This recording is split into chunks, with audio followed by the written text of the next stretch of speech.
Hello, everyone. Welcome to the pre-show.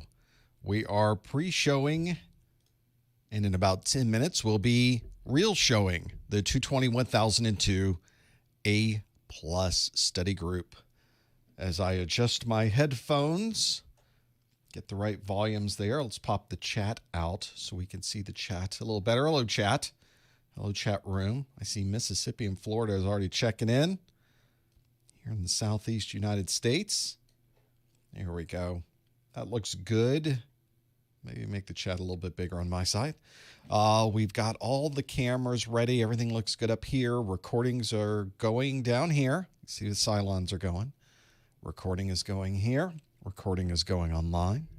California's checking in. There's New York in the chat room. DC, UK. We'd love to have you join us live. If you're watching this in the replay, you can always go to professormesser.com/calendar and find out when the next live event is going to be. Indianapolis is checking in. Philadelphia, New Philadelphia, Ohio. That's not confusing at all. New Philadelphia. There's probably been conversations about that. Virginia's here, Tennessee, in Knoxville. There's Virginia.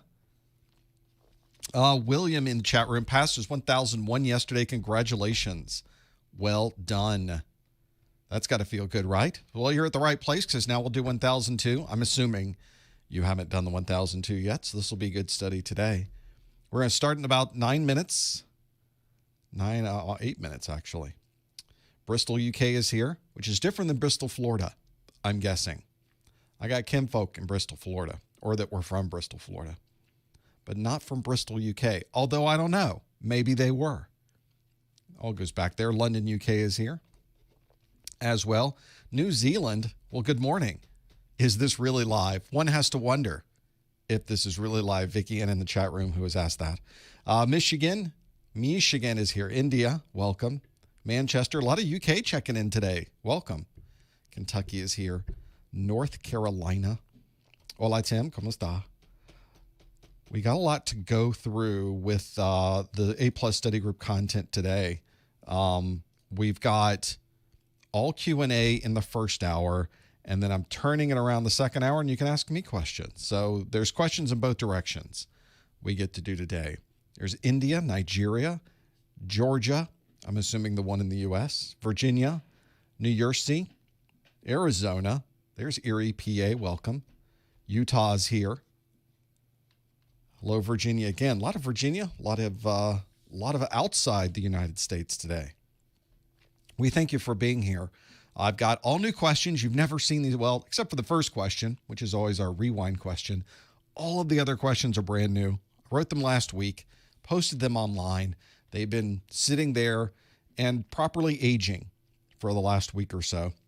So we will get all the questions out. We'll see how well I did at creating new questions to figure all of that out. Anyway, hello, Mesquite, Texas. Welcome. Tyson's, you must mean Tyson's Corner in Virginia. There are a lot of IT there for sure. No question. There's South Carolina, Manchester, UK again. Dubai is checking in. Ghana is here. Welcome. We've got questions today about the 1002, but I've got other things to talk about for the 1001. Of course, next week we do our Network Plus study group. The week after that is the Security Plus study group. So this is not the only live thing going on this month. We've got others happening. Feel free to check the calendar.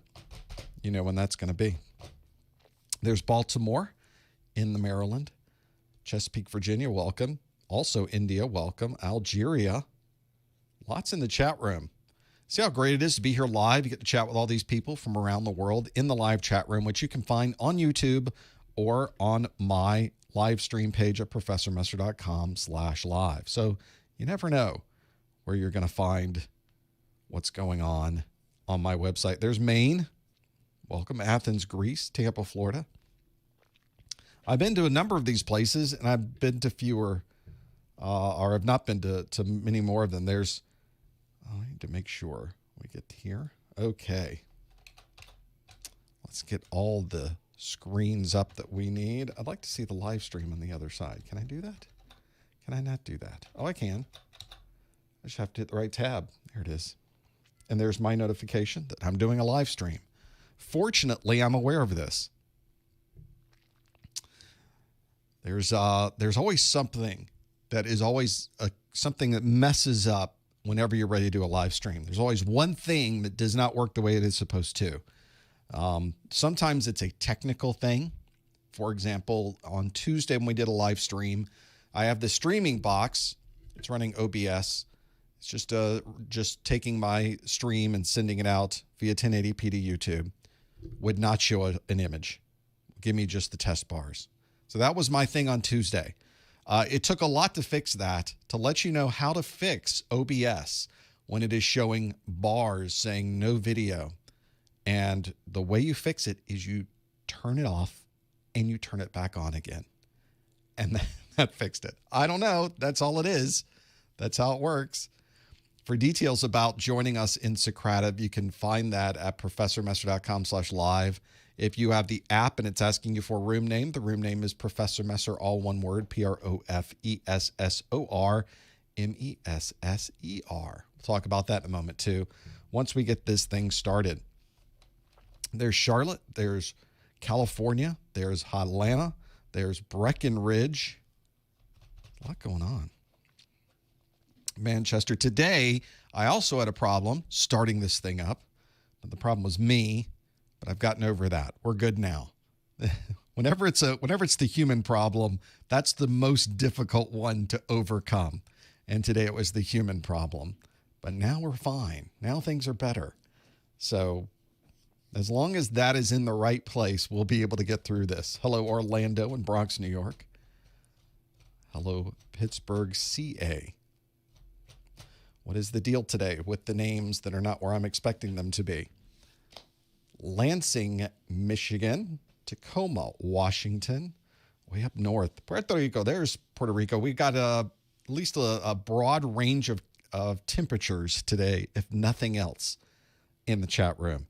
Indianapolis, Indiana, Rocky Mount, North Carolina, Kingstown in Jamaica. There's Tampa, Florida. A lot of Florida today. Welcome. Do I ever do classroom or conference event versions of A+? I do not. Because it would just take so much time away from this. I'm able to get to so many more people just sitting in this chair. Going to a classroom or going to a conference event is horribly limiting. So I don't do that. I prefer just to put everything I do, make a video, stick it online, and then everybody gets to see it. So that's my MO. Plus, throughout my career, up to this point, I have been working for companies where I have been someone who travels. So I used to have that Delta frequent flyer. I'm a Delta million miler and probably a million miler on all the other airlines combined. I used to fly internationally. I would travel every day of the week. It's kind of nice just to be sitting here and talking to you nice people and not being in a classroom and not being at a conference event and not traveling to somewhere else. So I'm pretty happy about this. So no, I do not do classroom or conference event or even live training. You know, I've considered doing live training here, but again, it takes so much time. 8 hours a day for a week. That's what you're doing. There's 8 hours. I'm not able to write more content for you or create live events like this. And it's a trade-off, right? That's how it works. Which airlines? Which of the other airlines? All of the other airlines. All of them. Just everything. A lot of travel, but you get used to it after a while. And it was great. I loved my jobs and I loved to travel. I did it for so long. You get to be very good at it. You can turn on a dime. Nothing bothers me with travel at all. There's always a way to figure out how to get to the next place. Sometimes it's easy. Sometimes it's not easy. It's just how it goes. It's 15 in Maine, huh? And 61 in Southern California. There's a nice range for the people watching. What is it here?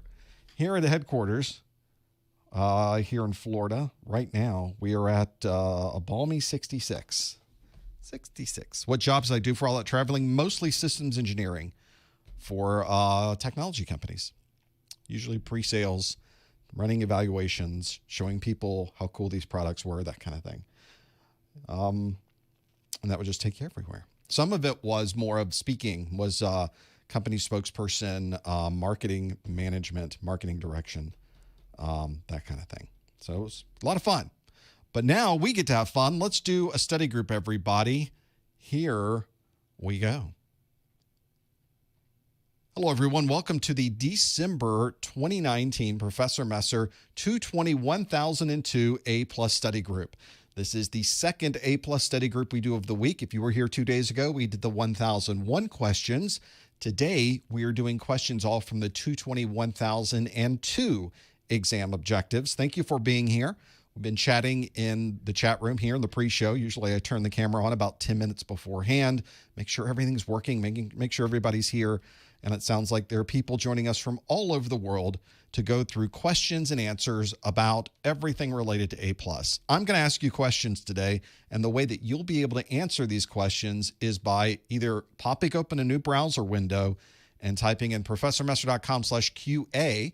That will take you directly to the question. You can just stay on that page. As I change the questions, your questions will change automatically on your side.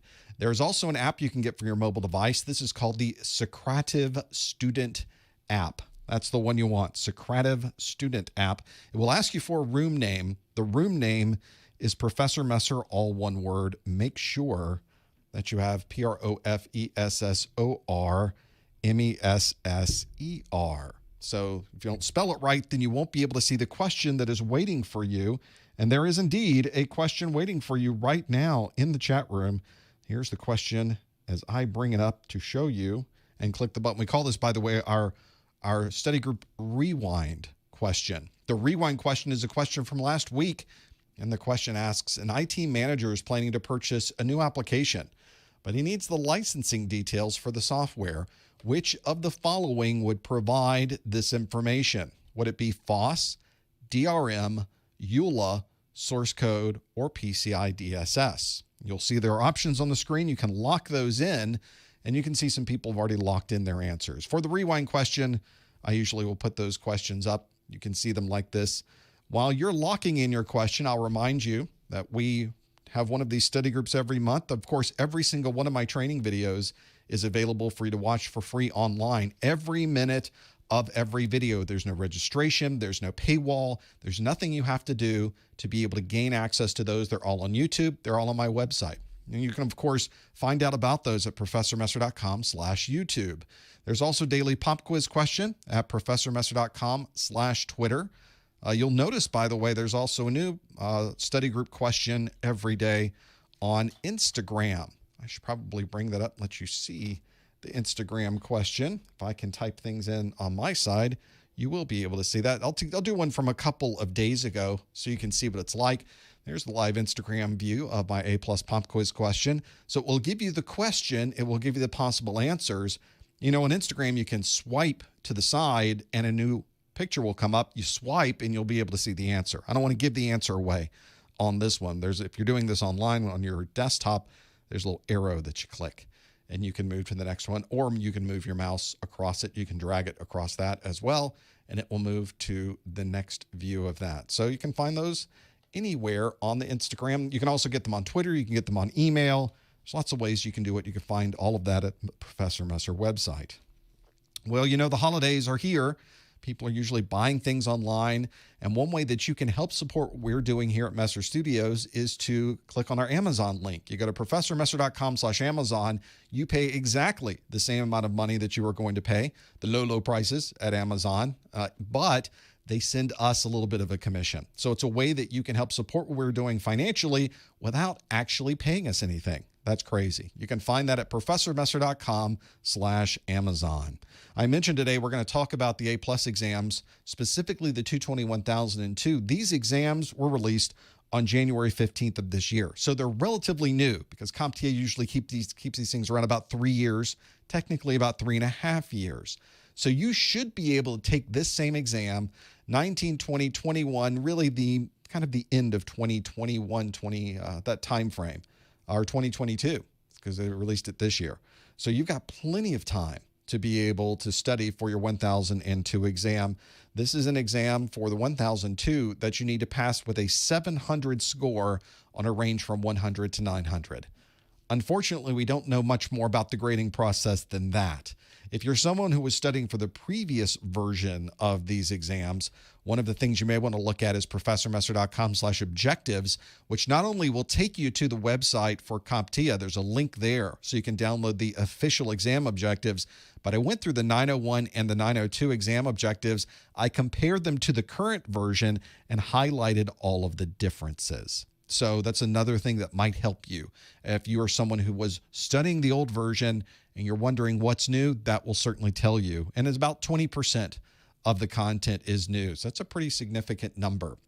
We're going to talk all about Core 2 today. That will involve operating systems, security, software troubleshooting, and operational procedures. So all the questions you get today will follow those 4 different domains from the 1002. I mentioned that you can watch all my videos online for free. I also have downloadable versions of this for sale. You can get the video, you can get audio, you can get course notes. You can learn about that at professormesser.com/download-a+. This study group is available for a video replay on my website. Some people like to have an audio version of this in their podcasting listening program. You can find that at professormesser.com/podcast. And if you do show up on YouTube the next day, you'll notice not only is the video available immediately after this, but if you wait about a day, my marketing manager, Lori, listens to this entire thing. Hi, Lori. And she goes through and timestamps everything. So you're able to jump to exactly what you would like to go to without having to wait through anything else that you might not want to watch. But it's a great way to see what's going on. Let's see how you did, though, with the question we had earlier that asked an IT manager is planning to purchase new application, but he needs the licensing details for the software. Which of the following would provide this information? Now, as you noticed, there was under the C option, EULA. A lot of people had already chosen that. And in fact, that did not change from the time we first saw this. 82% of you saw this as answer C, EULA. That would indeed provide that licensing information. It would not be FOSS, it would not be DRM, it would not be source code, and it would not be PCI DSS. If it was a closed or commercial application, you really can't see the source code. You don't have any access to that. The company's not going to show you the source code. So that's another thing to think about. Free and open source means you can see the source code. But in this case, the manager needed to know the licensing details. All the licensing information is going to be contained in the EULA. That stands for the End User License Agreement. And although most of the time when you're at home and you're installing a new app and they bring up that big End User License Agreement, we never read it, do we? We just click, yes, I agree, and you go on with your life. But when you're talking about buying software for hundreds or thousands of people, there may be stipulations in that EULA that aren't necessarily compatible with the way that you would like to use the software. So it's very common for companies to negotiate the end user license agreement so that both sides are happy with the type of software they're getting and how it can be used. So it's something you have to think about as you're getting into the EULA. It will also not be, I mentioned DRM on there. DRM is the digital rights management, was not DRM. That is used to allow or disallow someone from using the software. In this case, the manager just wanted to know, how is it licensed? And that is all in the end user license agreement. So there you go. There's your rewind question of the day. 83% of you either knew this or you knew it from last week. Let's do some new questions, though. I have a whole set available to you. As many of you are aware, on the A+ exam, the Network Plus exam, Security Plus exam, and other CompTIA exams, it is not all multiple choice questions. At the beginning of the exam, you are going to get what CompTIA calls performance-based questions. There are usually a handful of those available when you start the exam. You have to be ready for them. If you think you're going to jump into multiple choice, like this one, this last one was multiple choice. There were multiple choices that you could choose, and you choose the select answer. But with performance-based questions, it's anything but multiple choice. It can be a fill in the blank. They might put you at a command prompt and ask you to perform a particular function.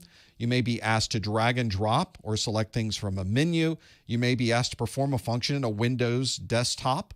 You may have to put things in order from highest to lowest, or you have to do matching. There's another one. But all of the questions, all the content from those questions comes directly from your exam objectives. So I like to say it doesn't matter how they're going to ask these questions of you. You already know the content. So even though it's not multiple choice, I have a good feeling you're going to do just fine on these. So the first question of every study group, or the first new question of every study group, is a performance-based question. Let's look at our performance-based question for this month, which asks, from the command line, display the routes between this local computer and 9.9.9.9, or quad 9 as we say in the industry. So here is a performance-based question which puts you at a command prompt. You can see the command prompt on the screen. There it is. Now display the routes between this local computer and quad 9. Type it in and hope for the best. Now, usually on the exam, you do not get a lot of help with these. So it's not often that you can type in the help command to do this, or even the question mark that you would normally have when you're working with the Windows or Linux or Mac OS operating systems. So this is one where you really do need to be able to understand exactly what this is here. A lot of you are already locking in your answers. This is a fill-in-the-blank question online. So fill in the blank of what you would like it to be. Make sure you put in the entire command that you would use to display the routes between this local computer and 9.9.9.9. Quad 9. Quad 9, by the way, is a DNS provider. So people will set their DNS settings to Quad 9. And one of the big things about Quad 9 is they anonymize, or they guarantee, I guess you could put it that way, that they will anonymize this DNS information. They don't collect it. They don't do anything with it. They don't allow anyone else to see it. They just use it that way. There are a number of organizations trying to do this as well. Cloudflare has their set of DNS that they use.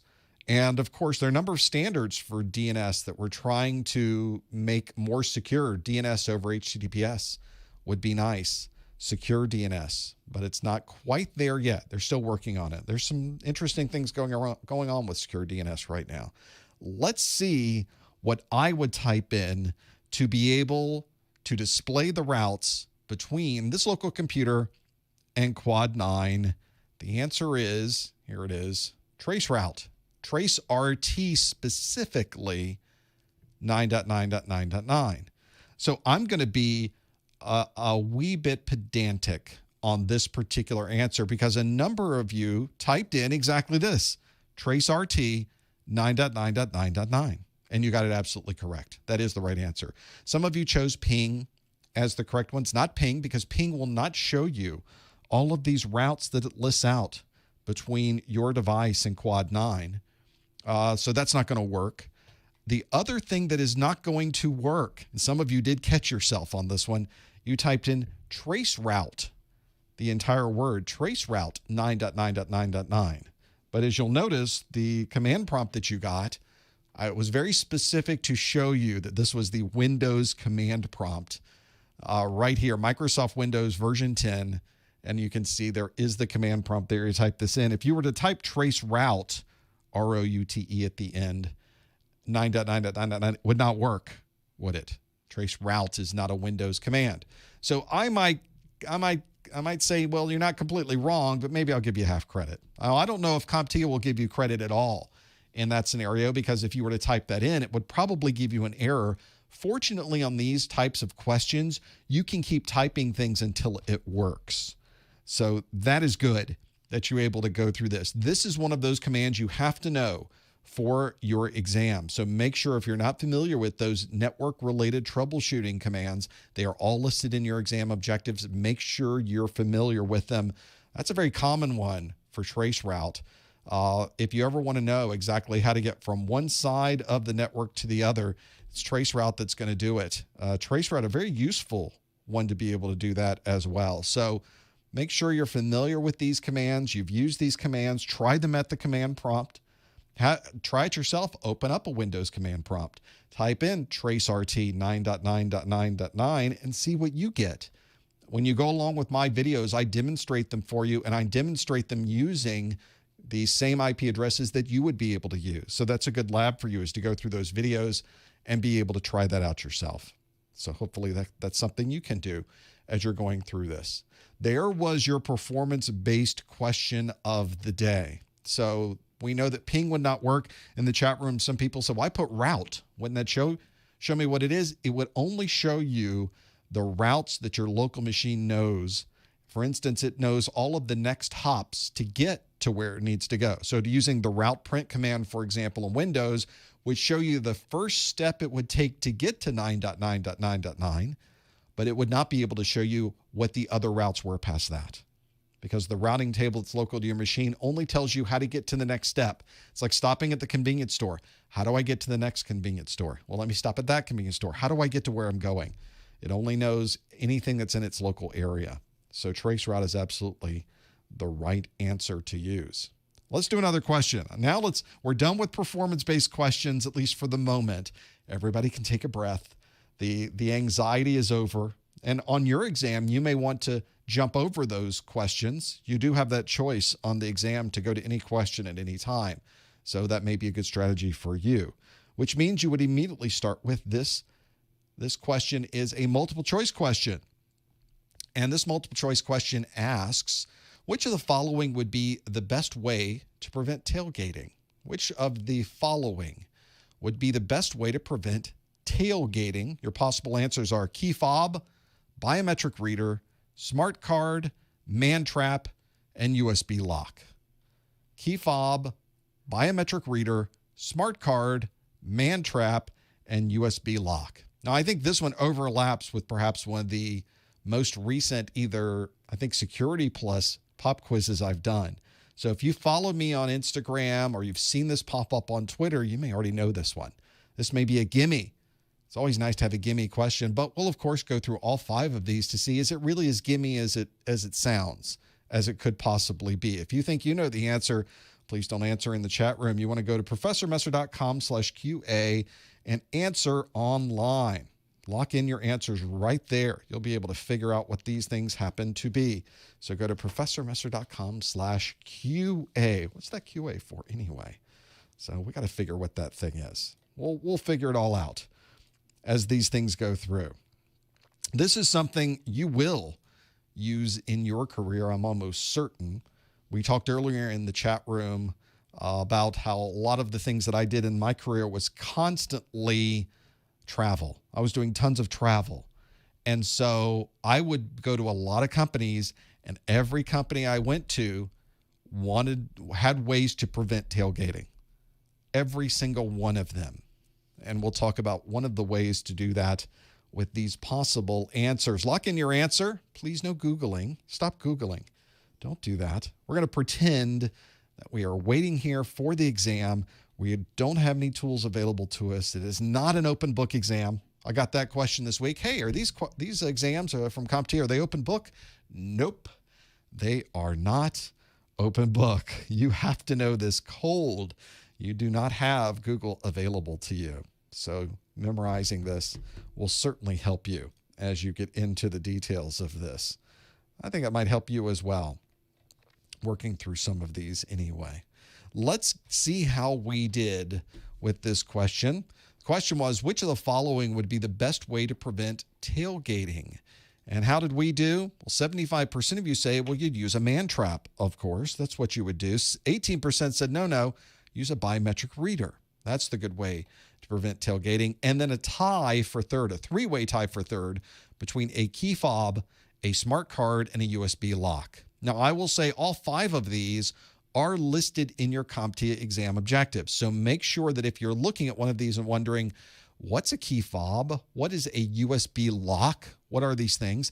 That comes directly from the exam objectives. So if something doesn't look really familiar or you would like more information on it, make a note of this so that you can go back to those exam objectives, have a look at what's there, and be able to understand exactly what those topics are. We'll talk about all of these as we step through this. Well, those of you that answered D, man trap, you were spot on. This is a lot of different type of architectures that you might run into with a man trap, but it's something that allows a company to control the movement through an area.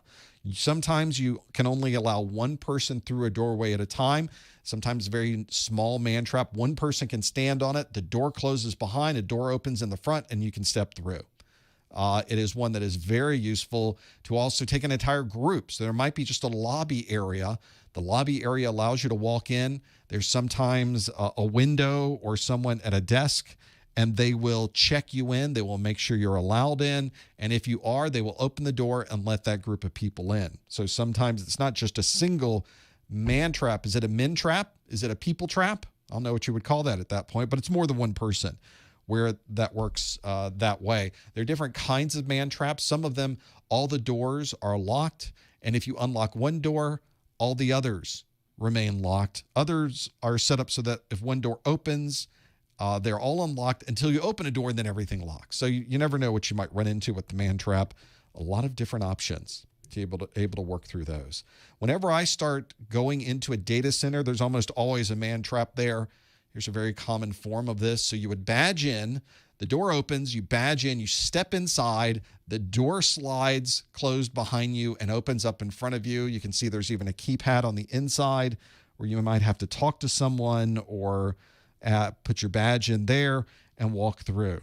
Yeah, that one is pretty fancy. That's not uncommon, though. I've walked through many of those going into data centers, into banks, and just into a company building to be able to work through that. So hopefully that's one you can work through and understand the man trap side of this. So you were correct when you chose man trap option D. That is the one you would want to work through. As you were looking at these, a key fob is something you will put on a key ring to connect to a door to unlock it, but it doesn't prevent anyone from gaining multiple people through the door. A smart card, a similar thing, where you might have a smart card that badges you in, but that wouldn't prevent tailgating. And tailgating is when somebody comes in behind you. You open up the door legitimately, and then somebody uses that open door to come in behind you. They effectively tailgate you through without authenticating through the doorway. A USB lock is a lock that you physically put on a USB interface on a computer. Well, that's not going to stop anybody from walking through a door. That only stops somebody from plugging a device into a USB interface. So that would not be the right answer either. And the last bad answer on here was biometric reader, which is another way to gain access or authenticate into a door. A very common way to authenticate into a door, into a computer. You might put a finger down, it checks your fingerprint, and then might open the door. But that itself does not prevent somebody from walking through after you, effectively tailgating as you go through. So that's one you think that you need to work through. The only thing that would really physically stop this is either having a person there and allowing or not allowing. You would post a guard there 24 hours a day, or use a man trap that physically just will not allow people through. I guess if you wanted to cram more than one person in, you could, although you will find man traps like this are actually weight checked as well. So they know how much you're supposed to weigh. And if there's more than you in there, there's two people in there, it knows, and it won't open that door up. It'll call them to come through and take you out of there and fix that problem. So man traps, pretty sophisticated way to prevent or to manage the flow of people through that particular system. Let's do another question. We've got more multiple choice questions here. Let's shift gears to operating systems. Our next question asks, a system administrator needs to start safe mode on a Windows 10 computer with fast startup. Which of the following would be the best way to accomplish this? So a system administrator needs to start safe mode on a Windows 10 computer that has fast startup. Which of the following would be the best way to accomplish this? Would it be to A, hold F8 during the startup process? Would it be to B, select safe mode in the system BIOS? Would it be C, boot from a Linux USB? Would it be D, hold the shift key during startup? Or would it be E, interrupt the normal boot process 3 times? So there's a number of different options there. All of them seem to be like something that would work. Maybe you know what it is. A system administrator needs to start safe mode on a Windows 10 computer with fast startup. Which of the following would be the best way to accomplish this? Hold F8 during the startup process. Select safe mode in the system BIOS. Boot from a Linux USB. Hold the shift key during startup, or interrupt the normal boot process 3 times. Those are your 5 different options. This is the one that really is going to focus in on how much you know about Windows 10. I wonder if this is not just a Windows 10 thing. I don't wonder. I know that there's this capability in Windows 8 and 8.1 as well. So you may run into this in Windows 8 and 8.1. There's my hint for you. That was it. I think that's a pretty good hint. I think that's a good one. We'll have to figure what would it be to make that happen. If you think you know the answer, go to professormesser.com/QA. Lock in that answer in that view. You'll be able to figure out those details. I think some of you might know this one. I'm not going to look at the answers. It's going to be a surprise on my side as well. So this is one. So, oh, good. People already hating the questions in the chat room. Excellent. These are very close to the type of style of questions you would get on the exam. So they are written in a very specific way. They're asking you very specific things. And the questions themselves seem like questions, the answers themselves seem like all of the answers might be able to work, or at least multiples of these might be able to work. In reality, I'm not sure that's the case in this. Let's look through this one, and let's see if more than one of these would work. I think only one would really be the right answer. And I know it says choose the best one, but in this particular case, I'm not sure there's any other choice but the right answer. Yeah, it's really bad if you look through these and you're thinking, oh, it wasn't even in there. Oh, now we really have a problem. If the answer you thought it was is not one I put in there, now we have an issue to be able to get that working the way we would hope. Let's see how we did with this one. A system administrator needs to start safe mode on a Windows 10 computer that's using fast startup. Which of the following would be the best way to accomplish this? How did we do? And 46% of you said you hold F8 during the startup process. 21% said hold the shift key during startup. 19% said to select safe mode in the system BIOS. 13% said interrupt the normal boot process 3 times. And 1% said to boot from a Linux USB. Now, what's interesting about this question is that it's not a trick question. This is exactly how you would do this. This is a designed to work this way in Windows 8, 8.1, and Windows 10. Now, the real key in this question is that it asked about fast startup. Fast startup is a way that Windows is now set up in Windows 8 and Windows 10 that when you turn it on, suddenly the operating system is already there waiting for you. It is not booting up as your normal boot process. It doesn't start the BIOS, load a bootloader, load Windows. That part's already been done. When it powers down, it only halfway powers down, kind of like a hibernate. And because of that, if you were to start your Windows up, you'll notice that pressing F8 won't work because you're never at a Windows start process. That didn't work that way. It doesn't shut down all the way when you're trying to do the F8. So F8 may not work for you. That may not be the way that it's going to happen. So there are a few things you can do. Now, if you're able to get access to the Windows desktop, which you might be able to, but this option was not available, you would hold down the Shift key while clicking Restart, and then that might be an option you can use. But of course, you're assuming that you're at the desktop and you have control of your machine. If you're trying to get to safe mode, this may be a case where you don't have a way to do it. The other option you can choose is under Settings, Update and Security, and Recovery. Choose Advanced Startup and Restart Now. That's one way that you can at least start the system up normally instead of doing the fast startup method. And you can also go to System Configuration, which is msconfig, and tell it you would like to start the fast startup. Now, in our situation, none of those options were available. If you look at the multiple choice, none of those were there. The only option that would work, and this is the real option, Microsoft recommends you simply interrupt the normal boot process 3 times. That's it. And it will present you with the boot options screen after you do that. That is legitimately the way you do this in Windows. Is it graceful? Nope. Is it obvious? Not at all. Is this the way it works? Absolutely. The way you interrupt it is it's booting up, you power down. As it's booting up again, you power it down. As it's booting up again, you power it down. And then you let it boot up completely. That's how you would interrupt it. That's actually real.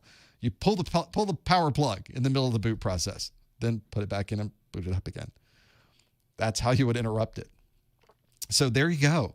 That's a pretty odd one. It is not at risk of destroying your file system. This does not destroy anything. It's the boot up process. Nothing is being written to your disk. Do not worry. You will be okay. This is actually how Windows and Microsoft recommend that you get to the boot to the safe mode process if fast startup is on your. In fact, it's the only way to do it if you don't have access to the desktop. What if you're trying to boot your system up and you get a blue screen, it fails, you get the Windows stop error before it is able to log in? Well, you're never going to be able to get to the desktop then. So that's how you do it. You turn it off and on 3 times before it's able to finish booting up. Absolutely, chat room. You're all just stymied over this. I get it. But that's the actual answer. Answer E is interrupt the normal boot process 3 times. 14% of you chose that one. That is the right answer. Holding F8 during the startup process, as I already mentioned, is not going to help you because you're not at the Windows startup. You're not going to the bootloader. There's no bootloader to hit, and that's where you would hit that F8 key to do this. People in the chat room think I'm joking. I'm not. This is really how it works. You're welcome to look this up, by the way. It is on the Microsoft website, so that may be a good thing to go through. There is also safe mode in the system BIOS. Safe mode is not part of the BIOS. That's your answer B. Safe mode is a Windows option. You cannot set that in the BIOS. So safe mode won't help you either. 1% said boot from the Linux USB. Obviously, booting to Linux is not going to help you get into the Windows safe mode. So good job not choosing that one. And then 19% said hold the shift key during the startup process. If you do that, that's actually a feature that prevents your startup files from executing during Windows. But you have to log in holding that shift key down, and it won't run your startup programs. But that does not get you to safe mode. So that is not the way to do it. In the chat room, other people are saying, oh, I never understood why hitting F8 on my keyboard as my laptop was starting up never got me to the Windows startup options. That's why. Now you can disable this fast startup mode so that that's never an issue for you. And if you're someone who likes to hit that F8 key a lot and have access to that screen, maybe that's something you might want to consider doing to have that. But that's a number of features available to you, and that safe mode and getting there can be really, really important. So make sure you know how to get to safe mode, especially if you're rebooting this machine, you're hitting F8 and wondering, why is safe mode not starting up for this to be able to work the way I need it? And that's why. That's exactly why. Safe mode and all these other things that you need to know is just part of the myriad, the cornucopia, the plethora of topics that you need to know for your A+ exam. There's everything from hardware to operating systems, Linux, Mac OS, command line options, security, networking. We've only looked at a few of these today. There's so much there. And in fact, all of my videos have all of this content. It comes directly from the exam objectives. What I've done is take all of this information from all of my videos, and I've collapsed them into a single set of books. So I've got a 221,001 book and a 221,002 book. These are called my A+ course notes. Now, they don't replace the videos. They don't replace your textbook. They don't replace hands-on. But if you're someone who you either don't have time to go through and take all of these notes, or you're someone who would like to have a comprehensive set of notes available to you, you might want to have a look at these. Here's the course notes on my machine. These are PDFs that you can purchase and download immediately, and has everything in there, step by step, video by video. I break down all of the text, all of the graphics, all the tables that I've created in my videos. They are in here in these course notes. Not only is there this digital version of my course notes, there's also a physical version of the course notes. It's exactly the same information. There's nothing different about those. You'll see the same screens and the same information in here. These are my 1001 course notes, but there's another one for the 1002. These course notes will have a full color. They're in a paperback binding. There's a nice high quality book to be able to do that. And if you buy the physical version, you get the digital version for free. I'll just throw that in. So you will have access to all of that.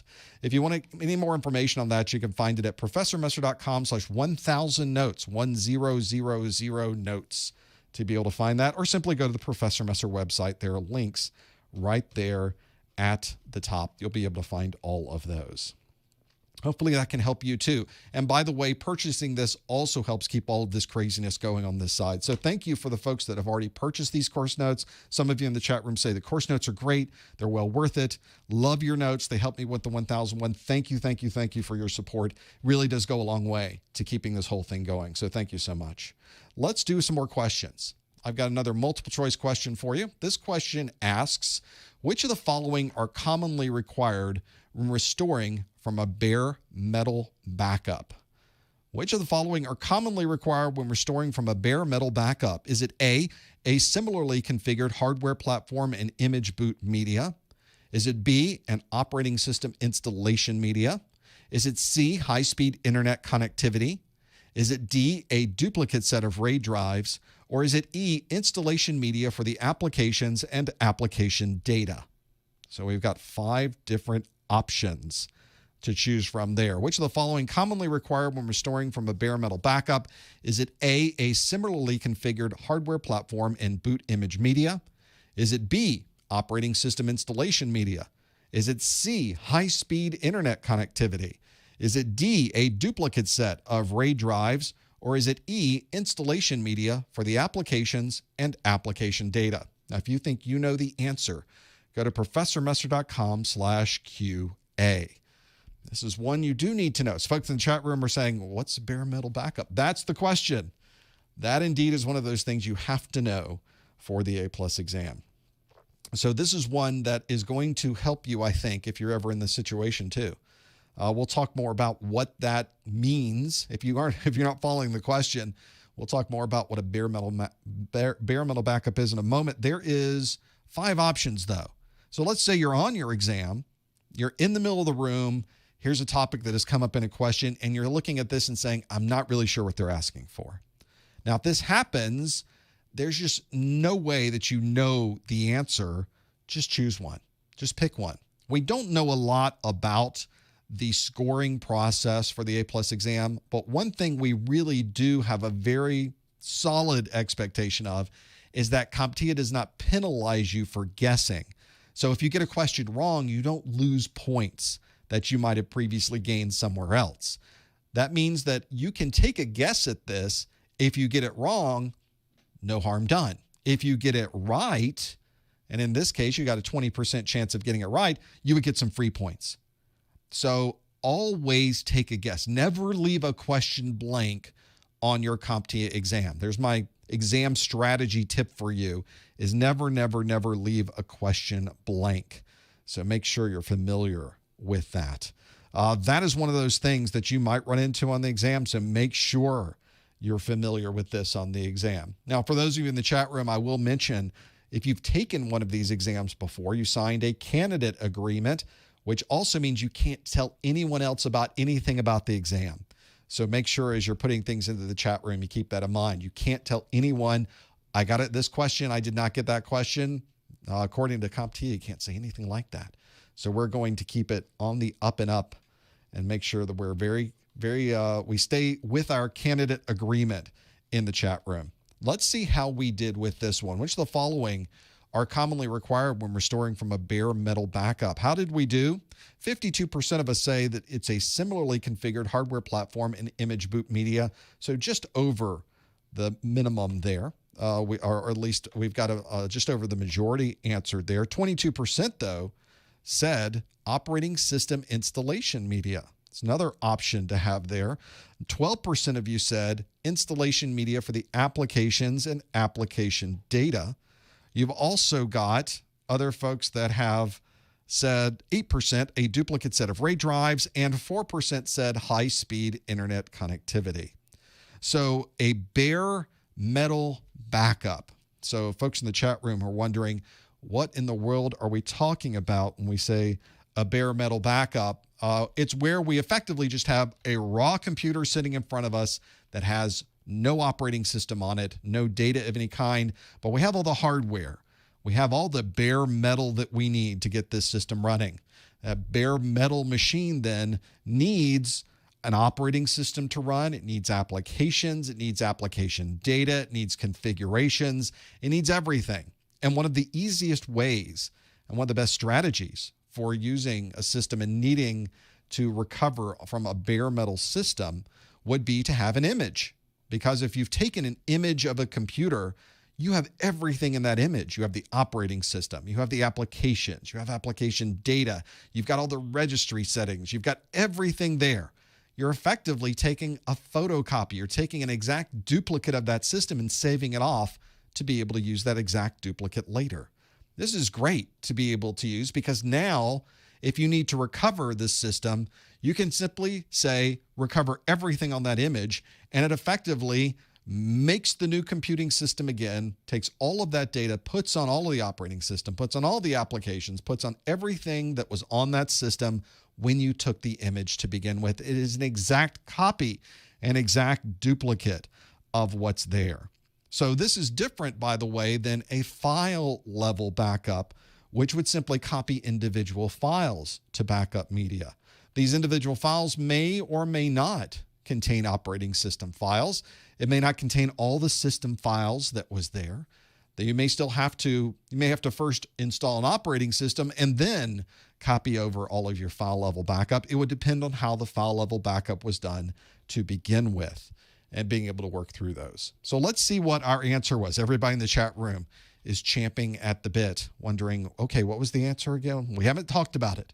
So let's step through what you answered. Well, we talked about a bare metal machine having nothing on it. If we wanted to restore from a bare metal backup, then we need everything. We need our operating system, we need our application, we need our application data. We're going to need a similarly configured hardware platform. So, because we're copying this onto something that was a similar system, and we need perhaps some image boot media so that we can at least get a base operating system, a base boot going, so that we can then begin re-imaging that system. So it's not uncommon after imaging a system, people would create a USB drive or a CD that has the boot media. You plug in the USB, you connect up with the image file, which may be on a USB or a flash drive or an external hard drive, and then you boot the system and it begins recovering that image. That is the way and the best way to restore a bare metal backup. Now, why wouldn't these others be commonly required when restoring from a bare metal backup? Let's have a look. And 20% of you said an operating system installation media. Well, if you have a bare metal backup, you already have the operating system, you already have the applications, you already have everything you need. So operating system installation media is only going to get you the operating system. It doesn't actually restore anything else. So that's not going to help you very much. That is not going to be the best answer to choose. 12% of you said installation media for the applications and application data.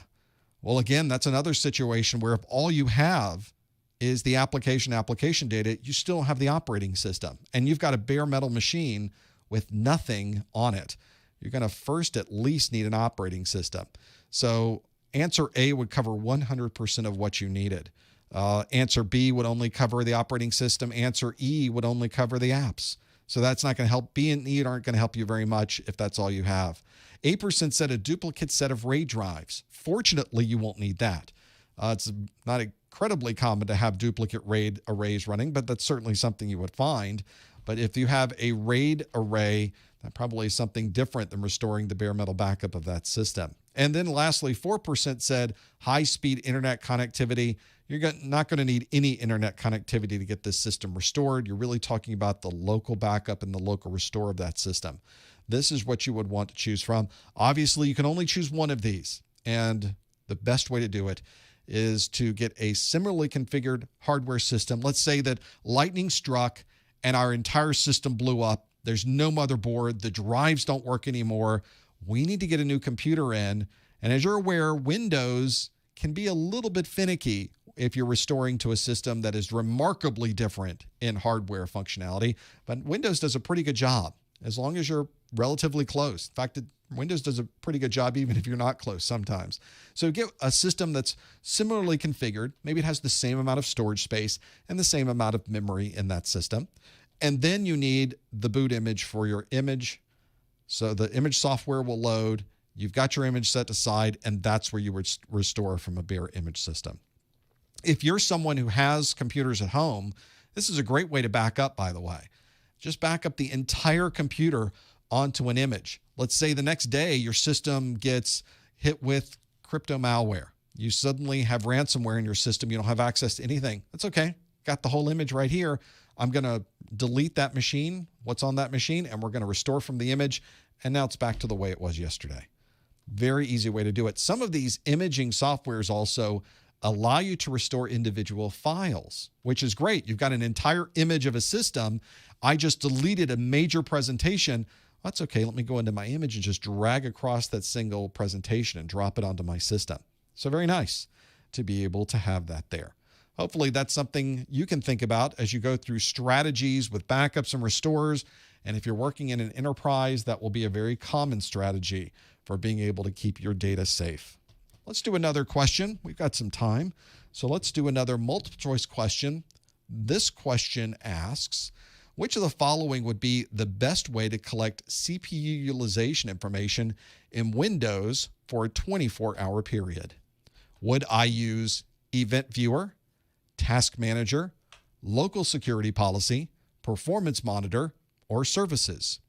So the question asked, which of the following would be the best way to collect CPU utilization information in Windows for a 24-hour period? Would I use Event Viewer, Task Manager, Local Security Policy, Performance Monitor, or Services? Lock in your answers by going to professormesser.com/QA. You can lock that in and be able to see what your answer is. Please no answering in the chat room, no hints in the chat room. We want to try this out ourselves by going to professormesser.com/QA and locking that in. This might be something useful to run on your own system. In fact, you ever wonder what your system is doing when you're away from it? Or how is it running when you're simply using the applications that you use normally? How would I collect that in Windows for a 24-hour period? Maybe you've done this before. It's a pretty nifty utility to be able to do that. Hopefully, it's something that you're familiar with. A lot of you are locking this one in pretty quickly, so I feel pretty good about how the answers are going to be for these. I don't know in the chat room. We're speculating that maybe you just keep your finger connected to the CPU for 24 hours. That should give you some feedback. It's sad that that was not one of the answers. I should have added that one. It would certainly tell you if your utilization was high. You would know it very quickly on the modern CPUs. They would give you that feedback you would need. You just have to stay up for 24 hours. How difficult would that be? That's not what I would recommend, by the way. Do not touch your CPU. Bad answer. Bad recommendation. That's going to hurt you very badly. In fact, it's kind of hard for you to get there because you probably got a heat sink and a fan on top of that. So you can't even get down to that CPU to be able to do that. We'll have to see what the possible answers are. Let's see how you did with this one. The numbers went up really quick. I watch these how do we do numbers. I watch the students answering. I see those numbers crank up. When I see them crank up fast, I think maybe we know what this one is. Pretty solid. And if we had to go with the popular answer, 83% of you say the popular answer is Performance Monitor. Now, 10% of you, double digits, say it's Event Viewer.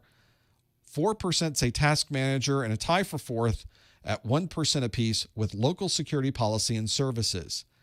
Well, even though 83% of you said Performance Monitor, you may be surprised to learn that it actually is Performance Monitor. It really did not fool anyone. 83% of you were spot on with this one. This is a utility that allows you to gather statistics over a very long period of time. You can get a 24-hour view, for example, to be able to do this. Now, if you're just looking to know right now, what is utilization like? Right now, what applications are using how much of the utilization? Well, then Task Manager might have been the good choice. And Task Manager, only 4% said I would use Task Manager for that. But if it's a real-time view that you would like to see, Task Manager is spot on.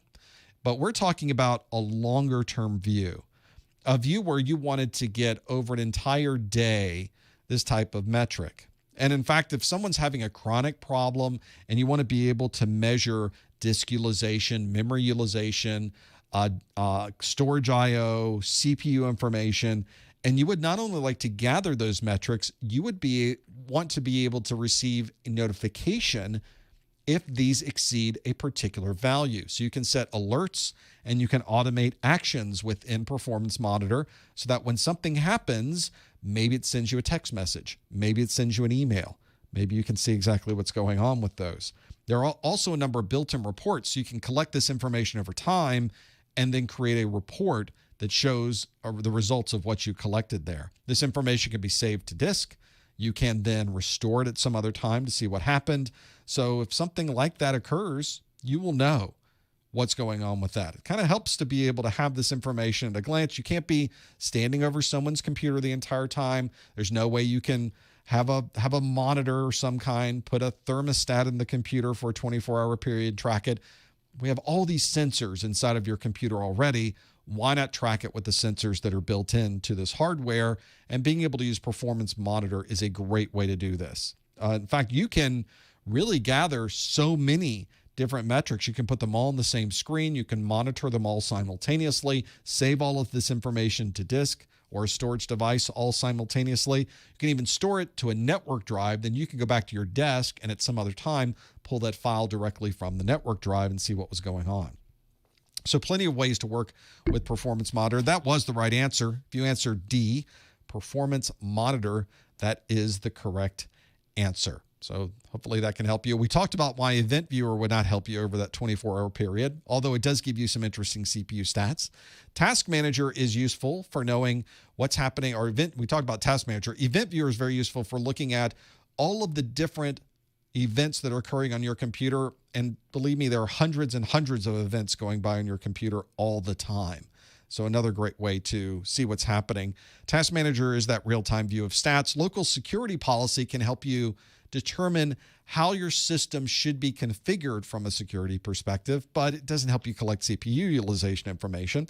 And Services would show you all of the background services that are running, would show you what services are configured on your system, but they don't collect CPU utilization statistics either.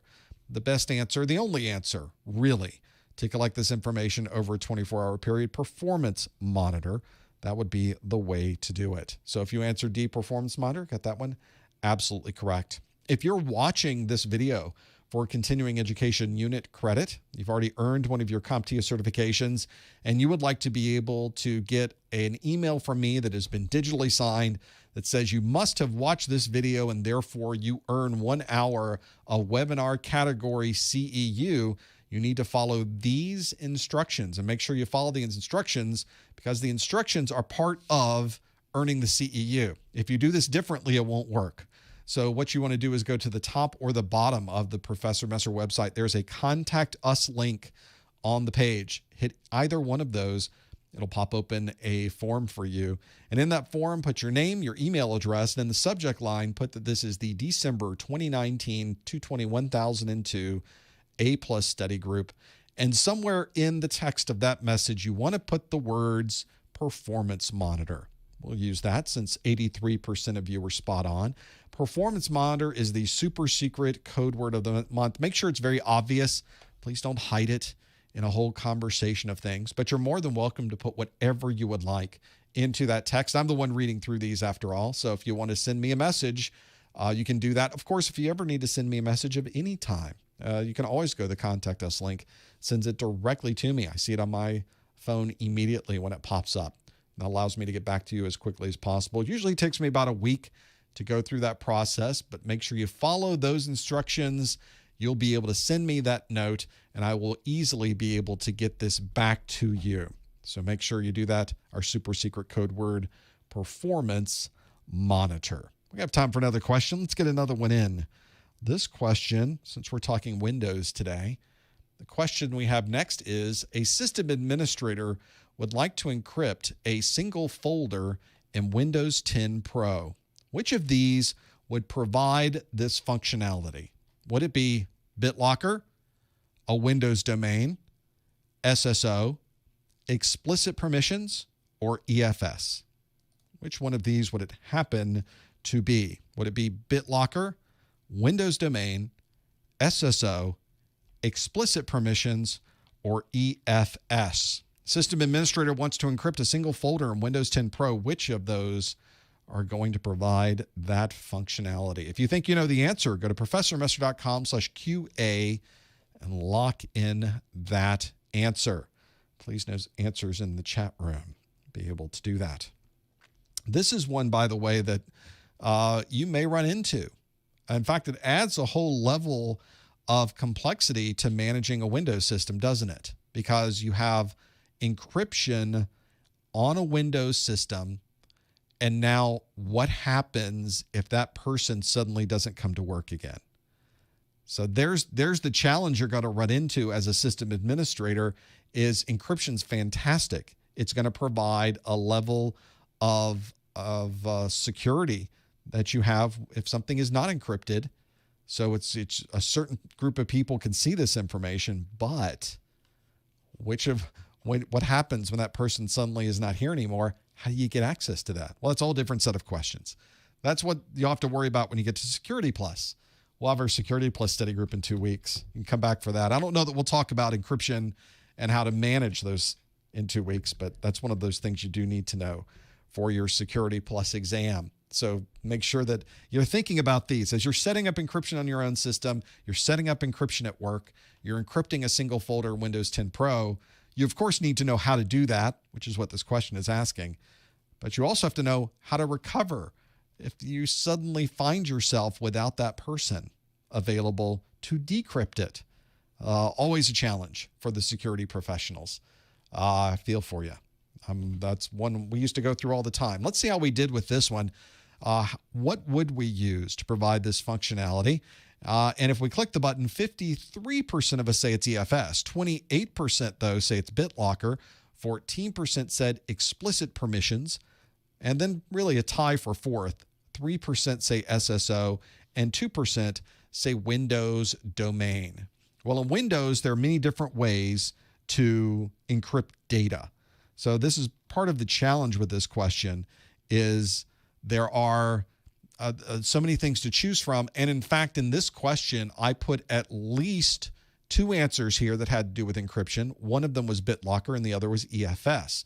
Now, 55% of you chose EFS, and you chose that because you know if you're encrypting anything at the file system level, you want to be able to encrypt a file, you want to be able to encrypt a folder, you want to be able to encrypt a portion of the information that's on your drive.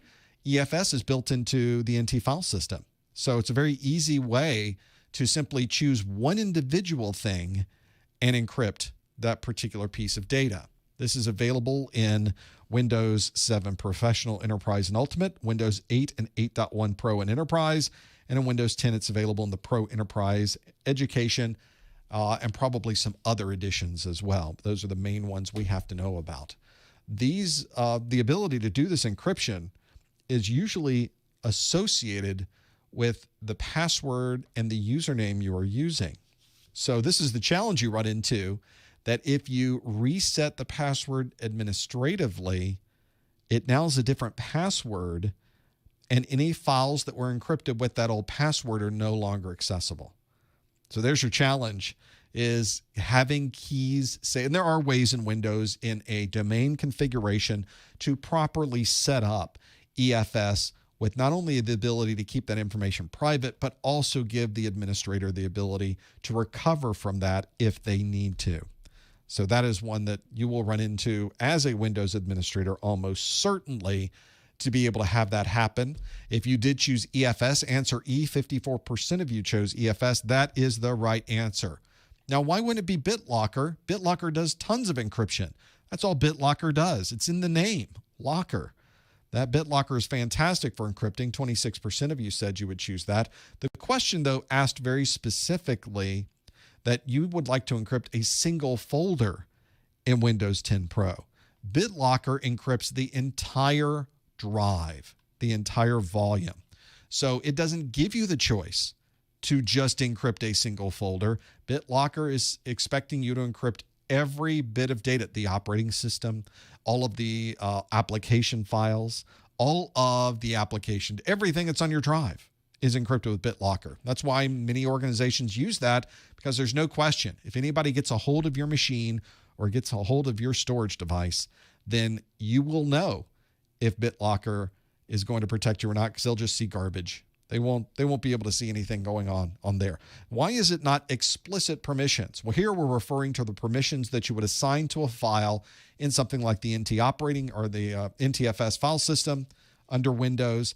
Explicit permissions are referring to someone who is going into a file and saying this file is set to read only, or this file is only going to be accessible by people who are in the accounting group.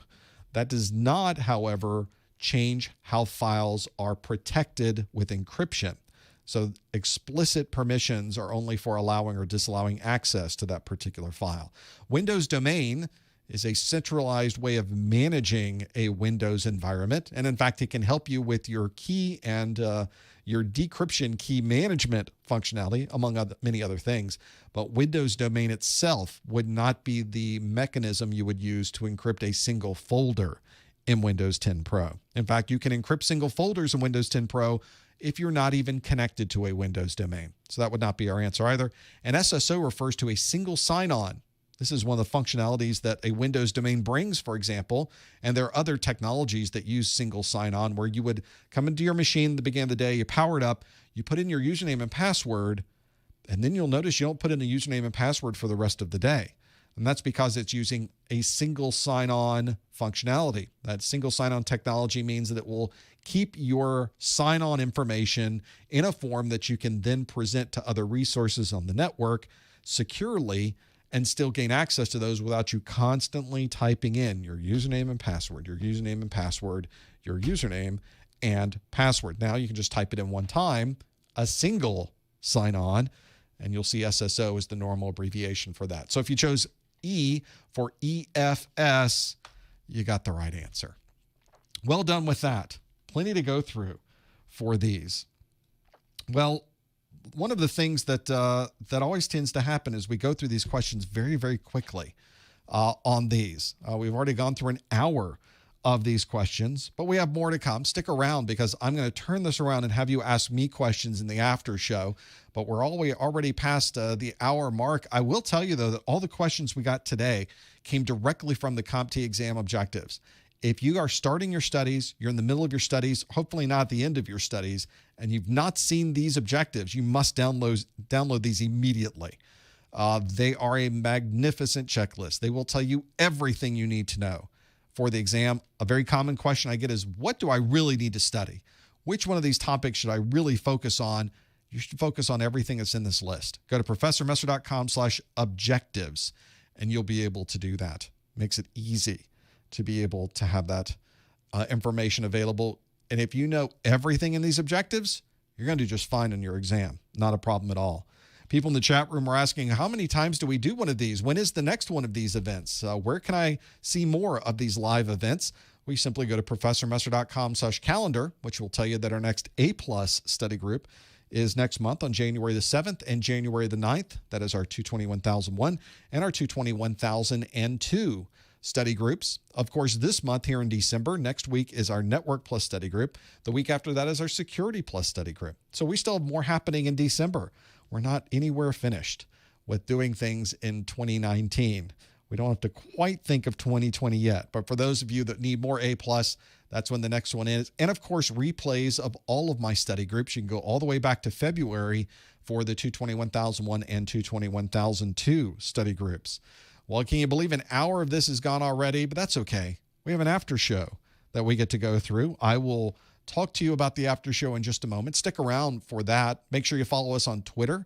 Make sure you subscribe on YouTube. And now, of course, you can follow us on Instagram. You would simply type in professormesser.com/ the name of the thing you would like to find me on. professormesser.com/Instagram. professormesser.com/YouTube. Take you right there.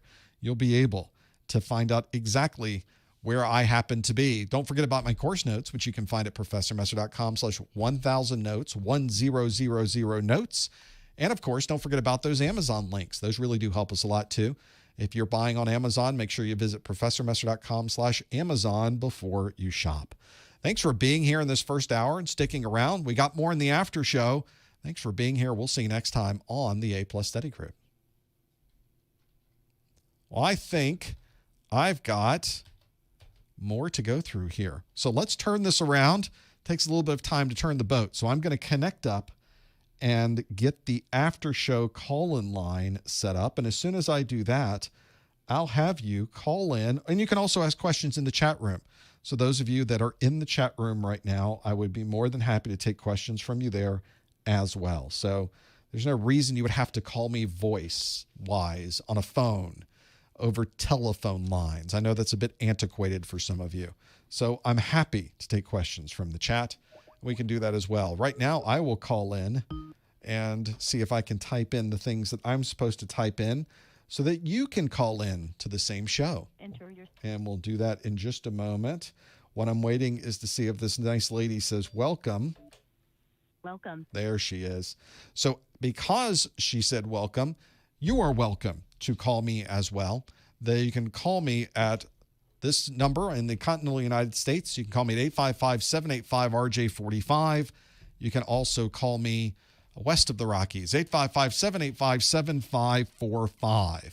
So that would be a great way to do that. That's toll-free number in the U.S., which means you don't have to pay any money to do that. You can also call me, though, on Skype for free from anywhere in the world. You simply put a +1 at the beginning of that, +1 855-785-7545. And I'll pay for your Skype minutes. You don't have to pay any Skype minutes for that to be able to have that work. So that's a very easy way to make that happen. So in the chat room, some folks saying, oh, you thought that was a green screen behind me. Nope, it is not. In fact, I left the door open to my cabinet back there. See that? That's the cabinet where I keep all these course notes, and left it open. So if we wanted to close the cabinet, here's how I can prove it's not a green screen right now. I'm going to get up. I'm going to push the cabinet closed. There we go. There. Or maybe I have created a technology that interacts with green screens. See? Now we don't know what that is for that to happen. We're just not sure now what it could be. Maybe that was all set up and the green screen was synchronized with a video. That's really a video on the green screen. And I simply move my hand at the same time that it was synced. We don't know. It's all CGI, isn't it? We're never quite sure what's going on with that. So yes, it's a real setup. I do have a fireplace. I do live in Florida, but I live in North Florida. So there are winters here. That's one that does happen. I think earlier this week, it got down to 32. So 2 days ago for the A+ study group, the 1001 study group we did, that was a one that we did that had 32. Got down to 32 that morning. I guess by the time the study group came along, it was in the 40s. But right now, today, we're back up for this. What are we at? 69 degrees, 70 degrees, 71 degrees, somewhere in there. So plenty. Yeah, it's freezing cold here. I have no idea what winter tires are. We don't get snow. We don't get ice, but it is pretty nice. Let's go to the phone lines. Let me pot up the line with the potentiometer and go to the 502 area code. Hello, caller. What's your name? Where are you calling from? Hello, sir. My name is calling from Southern California, although my area code is 502. It certainly is. We think you're in Louisville, Kentucky for some reason, but nope, you're calling from California. What can we do for you? Yeah. Well, I've called you before if you don't remember me. But of course, you speak to so many callers. I appreciate you calling. You can't possibly remember me. Well, I appreciate it. I passed my A+ in July under the 900 series. Fantastic. Congratulations. And thank you. And now I'm just looking for contract-based employment. I tried for one place, but they said no experience, no dice. Fair enough. And I heard of iFixit. Is that something that works? Well, I know of iFixit as a company that makes tools and gives you ways to fix equipment. Maybe we're thinking about something different than that. Is that the same thing you had in your mind? Right. I think I heard like you can also like advertise yourself as a technician. I think I've seen that. Yeah.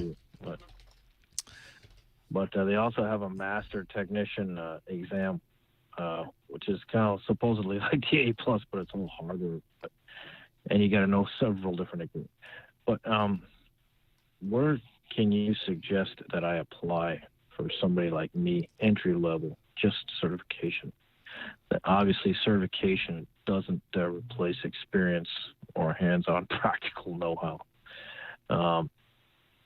What's the best place to start? What is an organization that takes in people like me at entry level?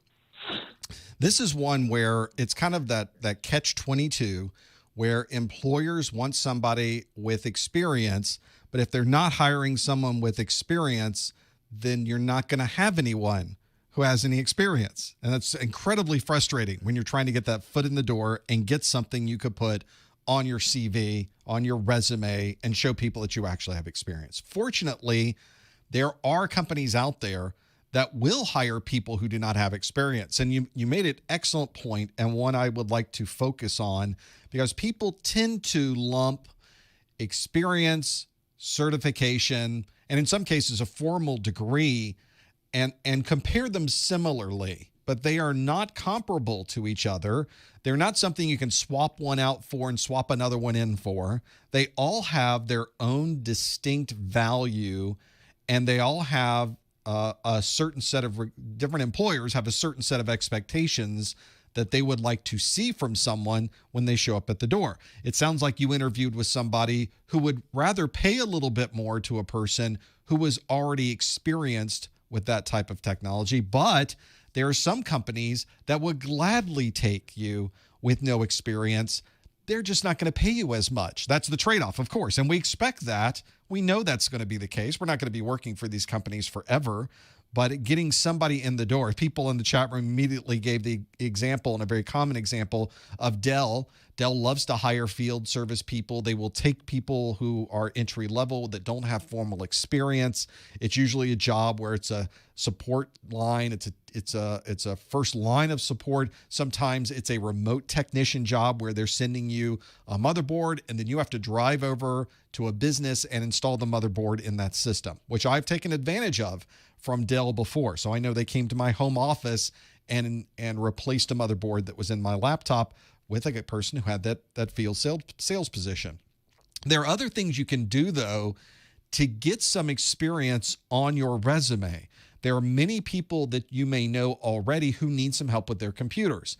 This might be a church, it might be a nonprofit organization, and they just need somebody to come in, make sure that their computer is up to date with the latest operating system patches, make sure that they have all of the latest version of antivirus and anti-malware signatures, answer any questions they have about the system not performing properly, making sure their workspace is working the way it should be working. Those are things that you could even do for free. And after 3 to 6 months, that'd be something you could put on a resume and say, I've been working with this organization to perform these functions over the last number of months. That's real experience. That's something you can put down and say, no, we really did this. I really keep these up to date. We really handle these situations. We've solved these types of problems for this customer. And then you have some stories to tell in the interview. And I've mentioned this before, and this is really what employers would love to hear are these stories, which is, oh, we had this crazy thing happen on this person's computer. They got this piece of malware. They ran into a problem where the drive failed. Here's how we fixed it. Here's the backup process we had in place. We imaged the system every night, so we copied the files over from the image. As long as you have those stories to tell in your interview, the person interviewing you now understands, oh, you do have some experience. You do have some knowledge on how you can focus on these types of problems and to solve them. In some ways, in the chat room, some people are even saying, could things you do in your home lab count as experience? Probably not as well, because part of this experience that you would have is working with other people to solve real-world problems that are occurring on people's desks. But I've had lots of stories that I can create from things that I've created in my home lab.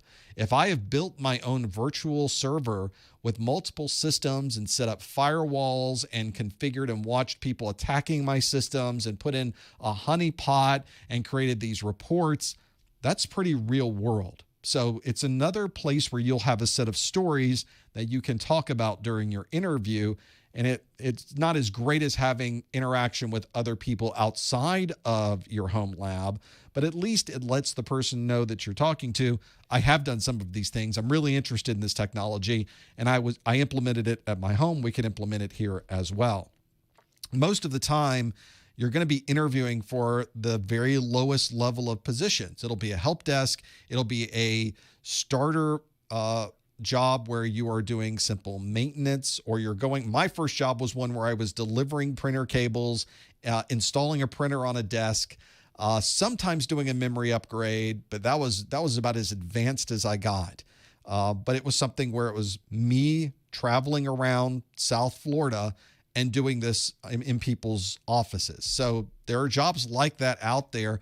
Just keep looking around. The other thing I'll mention, since I have you on the phone, and this does come up from time to time, is there may be people in your area that are looking for people with your skills. They just don't know you're there. If you have the ability to go to a Microsoft user group meeting, a Cisco user group meeting, find those user group meetings. The people that work in these companies in your area that have help desks go to these meetings. So it's a great way to meet people who already work there. You can exchange information. They'll usually ask you for your resume so they can hand it into HR so they get the finder's fee.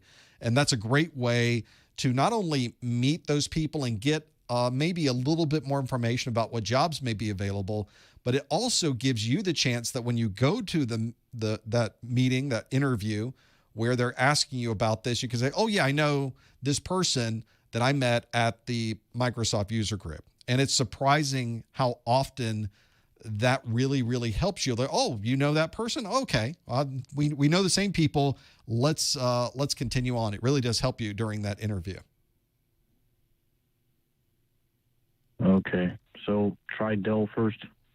I think the Dell and other companies looking for that remote person are often hiring people who do not have a formal education. So keep looking around at job postings and job descriptions. I think Dell's a great place to start. You'll certainly be able to get a feel for what they're looking for in your area and the type of job qualifications that they would accept. Okie dokie. Great. I appreciate the call. Best of luck. Yeah, here's a whole bunch of things here. There's a company called TSG Support Technician. See, good example. I think those first jobs where you are the remote person and you're going to be asked to go from place to place, you're probably using your own car, you're driving to that place, you're working in that technology, and you're doing that every day. It's remarkable how much you learn, even though it seems like it's sort of cut and dry. It's very cookie cutter. It actually is not. You'll find so many different things. And for me, I went around South Florida to all these different places. One of my customers was a billion-dollar insurance company, and I really liked what they were doing there. I liked their help desk. I liked the people I was working with. They liked me, and they ended up hiring me. So you never know who you're going to meet as you go do these jobs thinking, gosh, this seems to be a low-level, grunty kind of job. Yeah, it is, but you got your foot in the door. It's now your job to optimize and maximize what you're able to do with that going forward. Sometimes it's something you weren't expecting. It's a bluebird that suddenly appears out of the sky. Sometimes it's something you notice and you go approach that and go that direction, but at least it gives you that experience.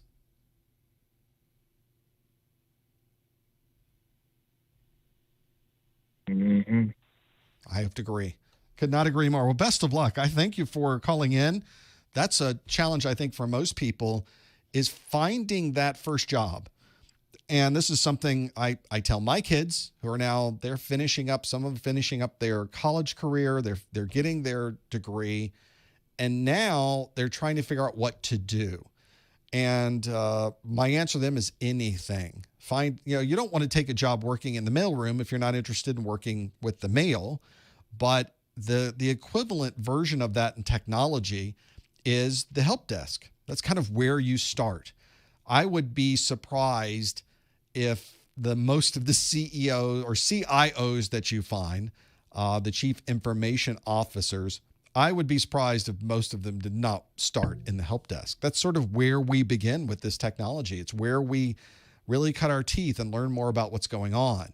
And then from there, we move up into higher ranks of technology. For me, it started in that field technician job. I moved to a corporate help desk position. I moved into a corporate desktop administrator, then a network administrator. And then from there started working for manufacturers and worked for companies that made network management software, I worked for a third-party call center outsourcing company, which nobody likes. Everybody hates call centers. I ran the voice and data networks for those. Being able to go from there and work for companies that are security companies. You never know where that will take you, but having that from the very beginning and getting your foot in the door enables you to move up from there. So don't discount that first job. It's not going to be super exciting, probably. Actually, for me, it was pretty darn exciting because I got to work with a bunch of things I'd never worked with before and kind of learn as I went. I just had to drive in South Florida traffic, which has its own challenges. Let's go back to the phones. Area code 513. Hello, caller. What's your name? Where are you calling from? Hello, Professor. My name's Chris Stubbs, and I'm calling from Cincinnati, Ohio. Welcome, Chris. What can we do for you? I just wanted to call in and say that I recently, probably 3 or 4 months ago, passed my Server Plus. Nice. Congratulations on that. Is that working towards a particular job you had in mind? Is there a Server Plus is not one of that common 3 that you often hear? What was your objective there? Well, I had taken the class already, and I thought it'd just be another thing for me to have. Absolutely. And good content on the Server Plus as well. If you're someone who's interested in working with operating systems, working with servers, or working in data centers, that's good content to know. Mm-hmm. And I'm still working on my A+, actually. I just caught the end of your study group, actually. Then you got the right precursor then. I think Server Plus is a very good lead in, and you've probably seen a little bit of overlap as you've gotten into the A+ content. Yes. So what's the end game for you? What are you getting the A+ for? What are you working towards? I'm hoping to get a job at maybe at Micro Center or at I was going to say CompTIA, but they're no longer in business. That's one you probably aren't going to do well by going there. I know the CompTIA or the CompTIA name, I think it was sold to Tiger, wasn't it? They were reselling hardware under the CompTIA name for a while. I don't know if it's still that way though. But you're right. I had a family member who worked at Best Buy, and they're in their Geek Squad. So it's a great place to cut your teeth, learn the information. It's probably one of those where you're learning more about so many different technologies in one place. You're probably getting a very just slight overview of each one of those, but you get to touch so many different things. It's a really exciting environment to work in. Yes, and does Microsoft still offer the 7680 certification? I know the 7680, that's the 70-680. I think that was their Windows 7 certification. They no longer offer anything related to Windows 7. They're well past that. They may have even retired their version 8 certifications at this point. They just revamped their entire certification line again.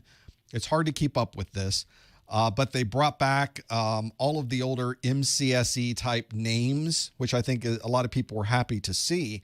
But they have basically changed the structure of it as well. It's hard to find a single certification from Microsoft that's focused on a single technology. So there might be one test on Windows 10, but that's probably as detailed as they get. I guess the server side on the Windows side they still have, but they've grouped their certifications into much broader scopes on their certification side. I've not spent a lot of time going through the details, but I can see that the direction is certainly less emphasis on operating systems and more of an emphasis in servers and the cloud, which I think is probably good for most organizations, but there's still a lot of people who would like to become certified on that operating system, and you really have to hunt to find it, but there is one of their certifications that does do that. They got some, and again, Microsoft has consistently had good certifications. Their exams have been good. The questions on the exams are spot on. They've been hard exams, but I think they are good ones to get. And if you want to get the attention of an enterprise, of a company of really any size, having a Microsoft certification can certainly pique their interest. Right.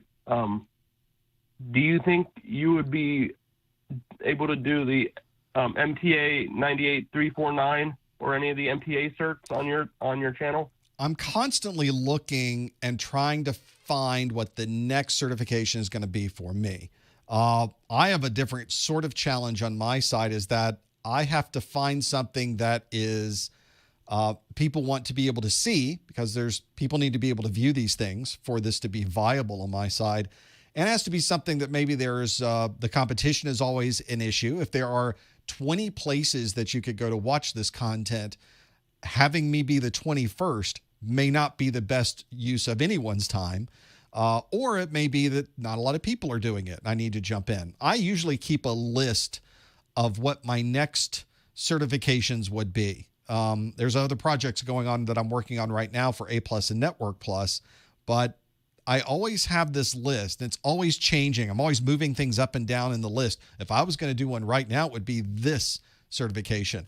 And I think there's probably about 2 or 3 Microsoft certs in that top 10. But unfortunately, none of them currently are at the top. And I have projects going on right now that'll probably keep me busy well into 2020. So nothing imminent anyway. These things tend to change day to day, week to week, depending on what's going on in the industry. But right now, it's me. I've got some other projects going on right now with A+ and some others with Network+. And then probably about that time frame, CompTIA is going to be updating their Security Plus here in 2020. So that'll be the next big thing I'm working on, most likely.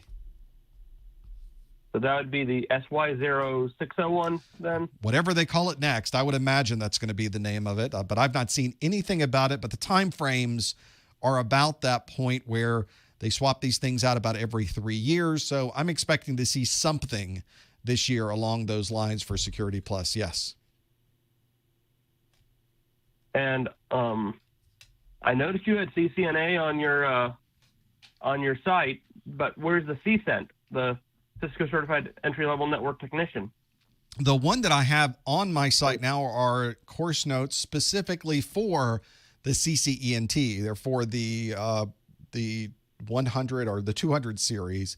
I don't have course notes for the next version up. So the ICND1 is the exam you would need to take to get your CCENT, at least until February. That set of course notes on my site is available now. And about the time I finished those, Cisco said, hey, guess what? We're not going to do that anymore. So I thought, well, let me wait and see what Cisco is going to do in February. And now they're going to change their entry-level certifications pretty extensively. They're combining those two things together, and now it's just CCNA, which they probably should have done a long time ago. And so the new CCNA is going to be quite a different combination of those two things. That's another one that's on that list. I'd love to see that happen. And then when is the next Network Plus study group? All my study groups and the calendar for those study groups is always on my website. You can find it at professormesser.com/calendar. But since we're here now on the 221,002, next week, Wednesday, is the next Network Plus study group. It's always that Wednesday after the A+. Right. I have a question, actually. Would you be able to do a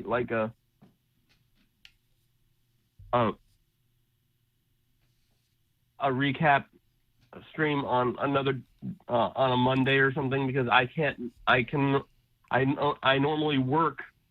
I work in retail, and it's right during the holiday season, and I work on Wednesdays during the same time that the study group is. So I can't make those both the Security Plus and the Network Plus study groups without them being on another day. I know it is a challenge to find a time that works for everybody. It's one of those situations where it really doesn't matter what day I choose. It never works for everybody. And I have to apologize for that. I can't ever move it to a good time. It's one of those where we used to do these on Saturdays, where there's a whole group of people can't watch on Saturday. What I end up doing now is trying to find at least a time during the day where I can get people later in the day in Europe and earlier in the day on the West Coast of the U.S. But the best I can really offer are the replays, which are always available on YouTube immediately after. So I click a button to close this out today. It takes a minute or two to process it on YouTube, and then the replay is immediately available. So that's the best thing I can probably offer at this point. Okay. I appreciate Thank it, you. Chris, though. Best of luck. That's one of those that I wish I could find that perfect time, that perfect date. There just isn't one. I apologize if you're not able to watch these live. Ultimately, I've just kind of worked it around my schedule. And here's where we are on Tuesdays and Wednesdays, it seems, is when we kind of approach those. Since we were talking about CCNA, some folks are talking about, do you do CCNA or do you Network Plus? They are two completely different certifications for two completely different needs. Some content between the two is similar. The CCNA remarkably more difficult than Network Plus. It is a remarkably more complex certification, requiring a lot more from you from a understanding of networking than Network Plus is.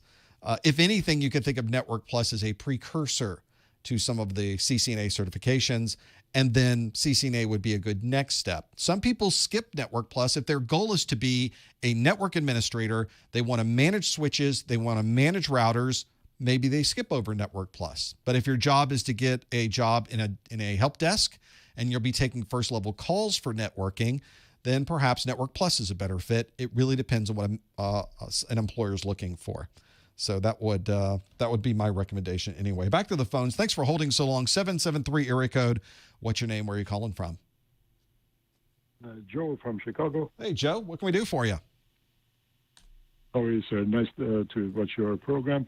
One question I have, Professor, is do you think VMware is a way of the future? Because a lot of companies in this area are looking for VMware certified people. Number two, in your videos, is it possible, as you are describing a situation, to get into a screen and have a screenshot of what you are doing? Is that convenient for you, or part of your makeup of these courses, or rather you rather just talk about it on air? Which one would be? Is it possible for you to get into a screen, see the screenshots of what you're doing? Let's talk about VMware first. I would not say VMware is the thing of the future. VMware is already here. Virtualization in general is already here. If you're working in an enterprise today, then you're using VMware, using Microsoft's virtualization technology, or using some other kind of virtualization technology. It is already, nobody buys a server anymore, installs an operating system on that server, and runs it on that piece of hardware. Almost exclusively in any organization these days, they're buying monster machines and simply creating and building out virtual machines from those. So I understand why companies may be looking for VMware expertise, because they probably have an extensive VMware implementation. It really is hard these days to find a company that has a server that is not virtualized in some way. It's just so common. It's the way you do it these days. And whether it's Microsoft's or VMware's, they tend to be the top two. That's where a lot of people, a lot of companies will focus their efforts at getting knowledgeable technicians who can work in those types of environments. So I would highly recommend, if you're looking to get into those levels and do server administration, handle security, work in a data center, you need to have some knowledge of VMware or some type of similar set of technologies. The other thing you mentioned was watching or demonstrating some of the things that we do in our courses. Where it makes sense, I do that already. So if you were to go to my videos on a command line, Windows at the command line, or the network commands that you need to know in Windows, you'll notice that I talk about what that command does, and then I demonstrate it on the screen. So we did one of those today where I just showed it a static screenshot, but on my videos, I'm typing along with you, or you could type along with me, because I'm showing you traceroute in Windows, TRACRT space, and then I type in the IP address, and we watch and see what happens on the screen. And then I talk about what we just saw on the screen so that you can do the same thing you're doing. You can almost make a lab of it where you're typing along with me to see what type of results you would get on your computer. Now, not all topics on the exam lend themselves to this. Doing a topic on BitLocker, for example, we talked about BitLocker today for the 1002. The exam is not expecting you to know how to install BitLocker, how to manage BitLocker, how to integrate that, or what you need to know about your TPM, how BitLocker is recoverable. You don't need to know all that. For the exam, you just need to understand what it is and when people would use it. And so it would not make much sense for me to do a demonstration of BitLocker at the command prompt or in a Windows front end. But it is useful to know where to find that in Windows, and I show you that information on the screen. One of the things I'd love to do is to have some way to do more labs. It's something I think is a major part. As I often mention, I think you should have a good book, you should watch some good videos, you should do some good Q&A, and you should get as much hands-on as you can. And so I mentioned that list that I have earlier. One of the things on that list is, how can we do more labs? Those are very time-consuming to create. And how would I create one that you would be able to easily do on your side, even though you don't have the same hardware or setup that I have? So that's always a challenge to make that happen. One of the things I often mention, and I'll mention it here since we're talking about doing this for the A+, is the website modern.ie, modern.ie. Modern.ie is referring to Microsoft's website that is really made for developers of Windows applications, but they have on this website a tools pull-down menu and a virtual machines link. Here we're bringing both of your questions sort of home. And you can choose a different operating system like Windows 7, Windows 8, or Windows 10. And then you can select the virtualization platform that you use, such as VirtualBox, Vagrant, VMware, Hyper-V, or Parallels. And you can download fully installed virtualized versions of Microsoft's operating systems to use for your labs for free. There's nothing you have to pay. You don't have to register. They expire in, I think, 90 days. So you can use them as long as you're not using them for production use. The end user license agreement means that you can use this for all of your development and lab purposes for your A+. So if you're someone who is studying for your A+, you need to know more about Windows 7. You need to know more about Windows 8. You need to know more about Windows 10. You can download them and use them on your desktop right now as virtual systems. And now you've got that hands-on or that labs that you might need. Yes, that was really a very precious gift you gave to students. You always do. You're very generous with those beautiful ideas, Professor. Thank you very much, sir. Thanks, Joe. I appreciate it. I like to save money, and I like it when it doesn't cost anything. So I will accept that. The VMs, those 90-day virtual machines cannot be rearmed, nor do you really need them to be rearmed. Oh, in the chat room, they're mentioning that. Rearming means after that 90-day period is up, can you get another 90 days about it? No, but you don't have to roll it back. You don't have to rearm it. Just download another set. They're not going anywhere. They're on Microsoft's website. They've been there for years, modern.ie. Just download another set. You're not using this for production use. In fact, the end user license agreement, you're agreeing not to use it for production use. So whatever you're doing in that system is something that can easily be thrown out anyway. You download a new version, and now you have the new version that you could use. So you don't have to worry about that. Now, you can take snapshots. You're in a VM. You can take snapshots of it, mess it up, and revert back to a previous snapshot. Absolutely. But after 90 days, none of it works anymore. So that's the real difference. But that's okay. Just go out to Microsoft's website, modern.ie, and download another one. So there you go. Makes it easy. Very useful to have that there. Let's go back to the phone lines. I appreciate you holding for so long. 740. Hi, what's your name? Where are you calling from? Hi, my name's Samuel, and I'm calling from Ashland, Kentucky. Hey, Samuel. Thanks for calling. What can we do for you? I worked as a communications director for 6 years at a nonprofit, and I'm getting ready to get my associate's degree in IT. Nice. And I passed the 220-1001 on Tuesday. I'm taking the 1002 tomorrow. And I was just curious how CompTIA's CEU program worked. I know you can take a higher exam and recertify, but I just wondered how their program worked. Oh boy, it is a bit convoluted, but it is once you kind of get the basics down of it.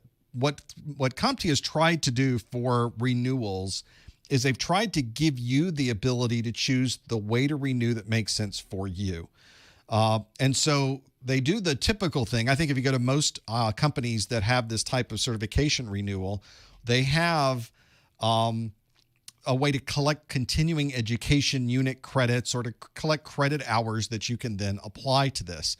But CompTIA also has other things you can do. They have renewal exams. For the people, I guess, that just love to take exams, they take, for instance, for the A+, if you took the 900 series A+, they have a single renewal exam that would renew that to be another 3 years of your A+. They also have other things that they offer on their website to collect CEUs, and they allow you to take third-party certifications, and many of those third-party certifications will give you credit hours towards renewing. So you can take a Cisco exam, and that could help you renew one of the certifications you have.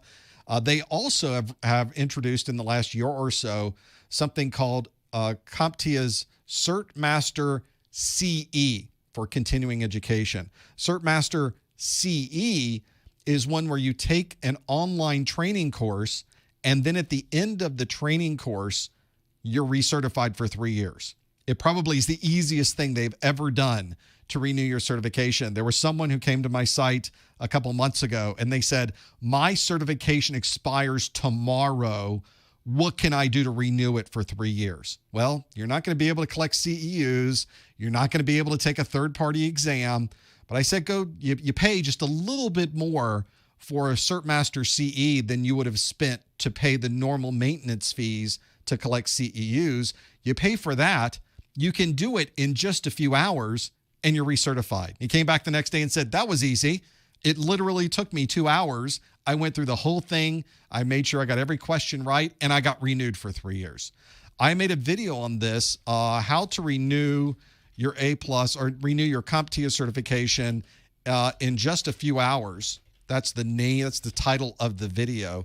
If you go out to the YouTube, it's called "How to Renew Your A+, Network Plus, or Security Plus in Just a Few Hours," and that will get you there. All right. Thanks so much. Thanks, Samuel. I appreciate the call, and best of luck. He's tearing through those A+ certs. Nice job. I'm trying to get that video to come up right now. And of course, there's an ad that plays. You've got the video.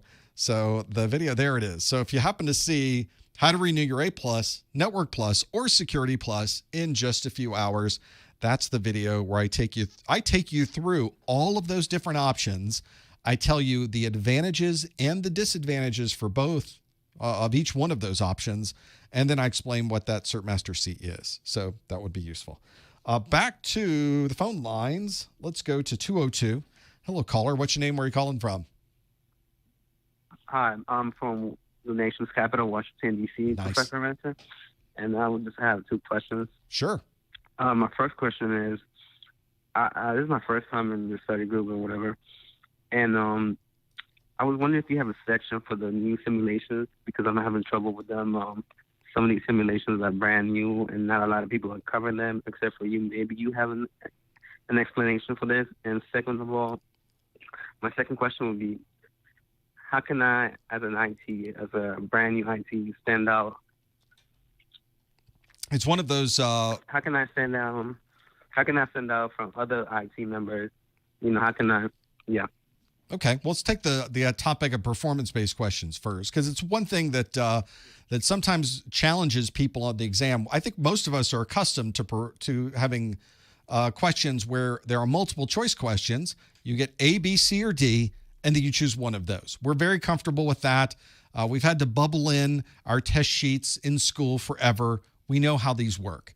But CompTIA has kind of thrown everybody this curveball over the last number of years by introducing performance-based questions on the exam. So the first handful of questions you get on your exam will be these performance-based questions. And as I mentioned at the beginning of the study group, it's questions that are anything but multiple choice, but they're not complicated. They're not difficult to do. They might be a fill in the blank. They might be a matching question. Those are easy. Match this to that. Okay, 1, 2, 3, 4, and you're done. There may be questions that are asking you to put things in a particular order, from highest to lowest or fastest to slowest. Other questions may have you pull down a pull-down menu and you choose the right option for that pull-down menu for the thing that that's associated with. So they're not, I mean, those are pretty easy. We do those types of things on a web page all the time. It's not like it's complicated in its structure. The only part that's really complicated is what you have to know to be able to complete that. Now, I gave a good option of that. Our first video, our first question of every study group is a performance-based question. So you could go back, for instance, to the last 11 videos, back to February, which is when the 221001 and 221002 study groups started.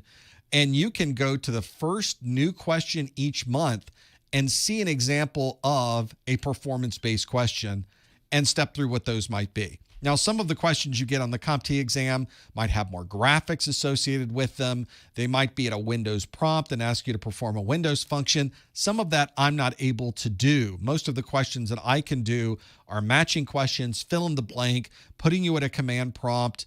But I think it gives you the same feel, the same style as what you might find. Some people call these simulation questions. They're not technically simulations in many cases. Some of them are simulations.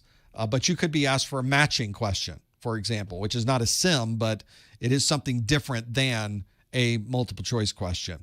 And it might be something where you're just put at a command prompt or you put at a Windows screen and they ask you to perform a function in Windows. Maybe they bring up disk manager and you're supposed to configure disks. Maybe they put you at the local security policy and you're supposed to configure a security policy.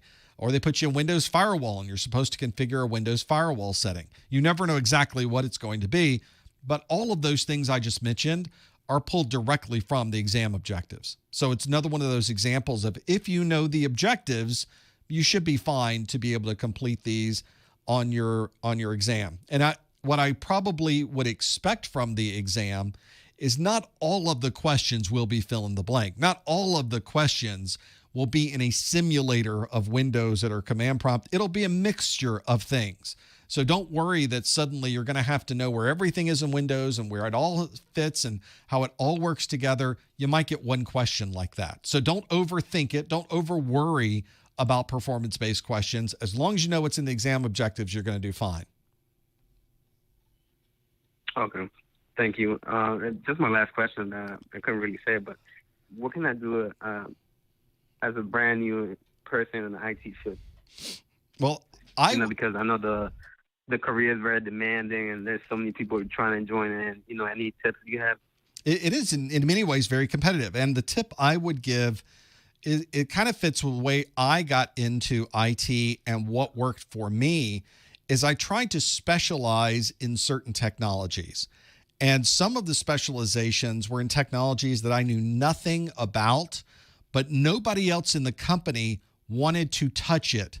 They were all afraid of it or concerned about it or worried that it would just be too much to take on, or they had other things to do. They needed somebody to take over for this particular kind of technology because they just didn't have the cycles for it. So in my example, I was working for an insurance company. We had a big mainframe computer. We had a lot of people with PCs on their desk, and there was some middleware in our data center that effectively was the midpoint between the end user's workstation and the mainframe. It allowed them to do mainframe emulation without having a big mainframe terminal on their desk. They simply, in Windows, popped open a Windows app and they could talk to the mainframe, which is great. Well, for those of you familiar with mainframes were built when there was no idea that Windows existed. So mainframes were never designed at that time for something like Windows to be able to directly communicate with a mainframe. In fact, nothing could directly communicate with a mainframe except the mainframe manufacturer's specialized hardware. Well, then these companies came out with this middleware that allowed people with a Windows app to talk to the middleware talked to the mainframe, and effectively it was a fancy gateway, technically a gateway, somewhat of a proxy, but more of a gateway between those two, and being able to communicate back and forth. Now, people in the chat room are making fun of me saying desktop networks didn't exist back then either. They certainly did. We had Ethernet, we had token ring, we had certainly capable networks running at 100 megabits per second. There were real networks at the time. But one of the things that nobody was happy with were these gateways. And the problem was that during the day, we had about 4 or 5 of these gateways. They were constantly failing, constantly crashing, nothing but problems. And as you can imagine, hundreds of people would be using the mainframe. You'd be talking to people on the phone, telling them about their insurance. And then all of a sudden, the mainframe would disappear and they weren't able to talk to their customers. It was a significant problem. But I've already explained a little bit of it. You can kind of understand the complexities behind this. It was a very difficult thing to understand how this thing was working. So I volunteered. I said, well, I'll become the expert in these gateways. Let's get them up and running. Let's make them more stable. I don't know how I'm going to do that. I have no idea what it's going to take, but let's see what we got. And it started with me understanding how the software worked. I grabbed the manual and read the first had to find the manual. Try finding a manual anywhere. Even in the day when we made physical manuals, nobody knew where the manuals were because nobody was managing the systems. So I found the manual. I called the company. I talked to their support line. They gave me some tips. They looked at my configurations. They gave me instruction. They kind of helped me understand, how's this working? What am I doing here? I'm an idiot. And I think probably that was the thing that helped me the most. In our industry of smart people, there are plenty of smart people that work in technology. There are many, many more of us that know nothing about what we're doing. And I say this right now as I'm sitting here in front of you, nobody knows everything.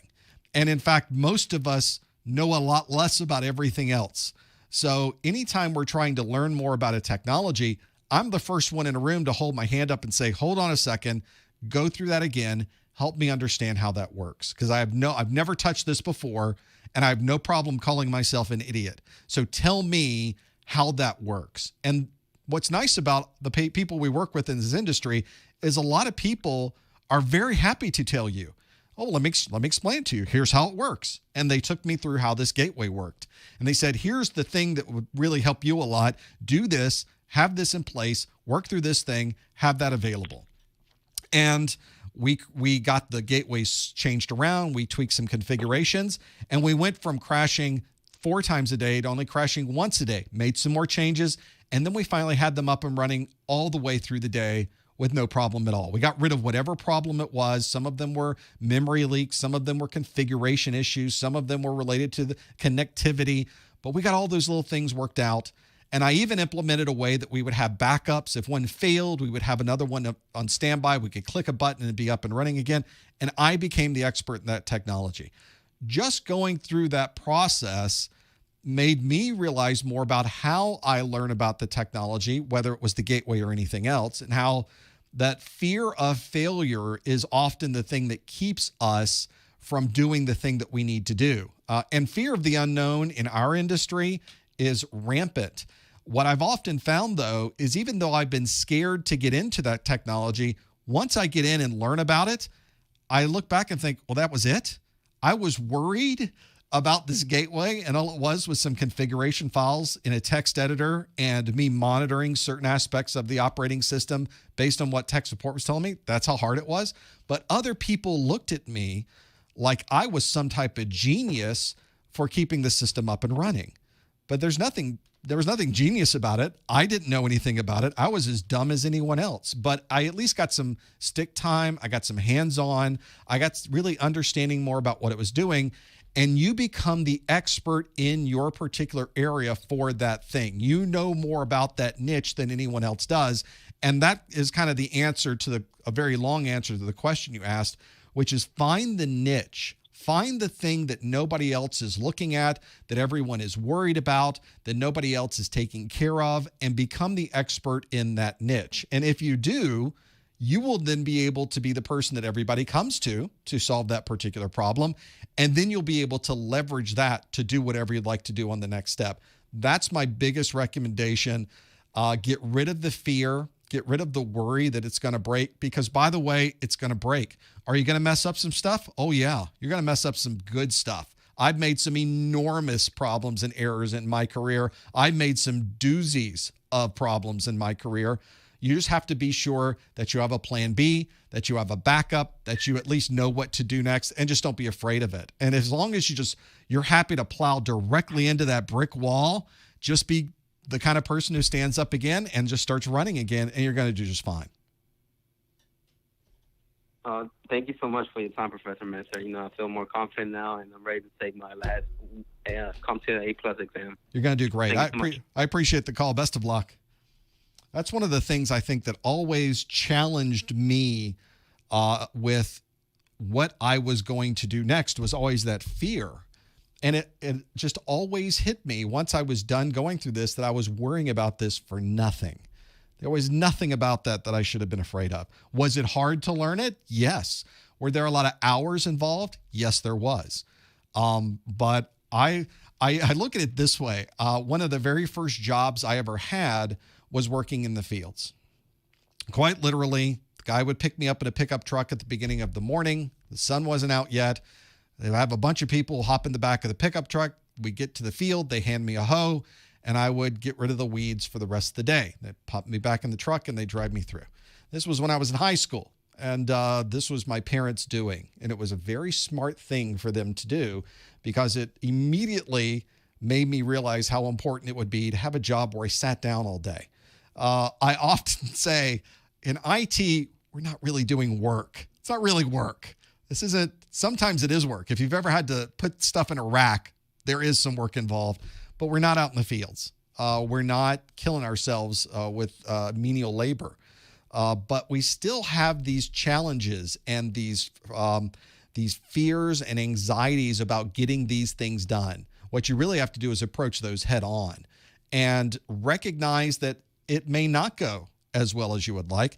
You may have a difficult time trying to figure it out.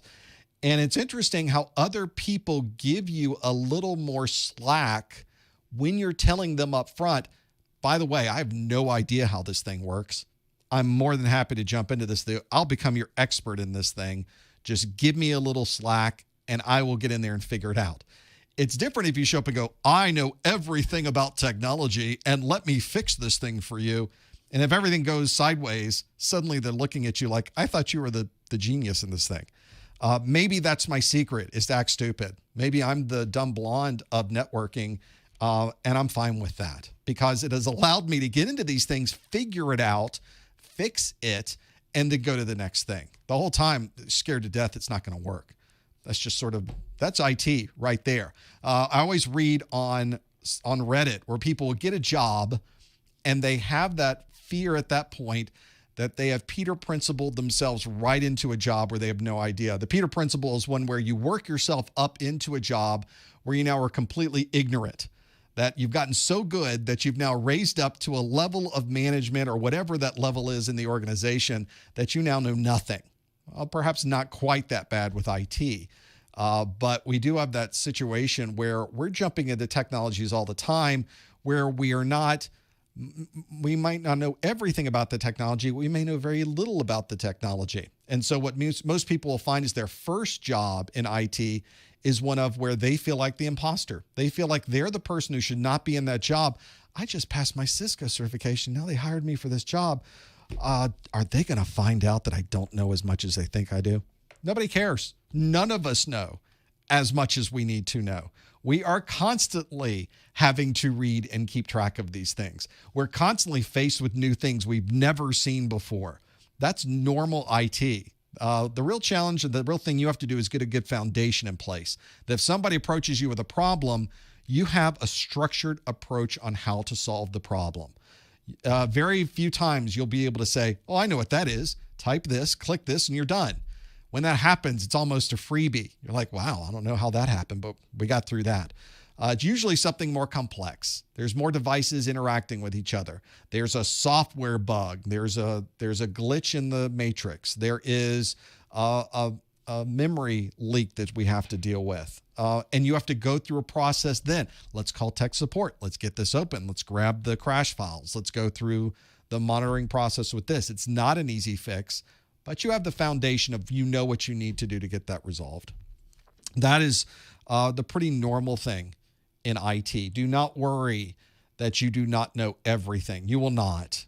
If you ever get to a point where you're very comfortable knowing what you know about the technology that you're working with, you're actually in the wrong job. You need to now move to a different job where you now are uncomfortable. That is the only way that you're going to move up the ranks in IT. So if you take nothing else away from today, you should live in constant fear. That is my recommendation to all of you as you go through your career. It's remarkable how much it can propel you. And as I've said always, IT doesn't have a ceiling. You want to go high? Just keep going. Just go as fast, as high as you'd like to. It's really up to you to make that happen. And in my perspective, getting rid of that fear and being ready to fail all the time, it worked for me. I think it can work for you too. Thanks for being here for our study group. Thanks for sticking around for the after show where you get to ask me questions. I love to do this. We do one again next week. Stop by on Wednesday of next week for the Network Plus study group. A week after that, we'll do a Security Plus study group. There's always one of these things around. As I mentioned before, you can go to professormesser.com/calendar where we'll talk about all of these things. Thanks for being here this time. We could not do this without you. We'll see you next time on the A Plus Study Group.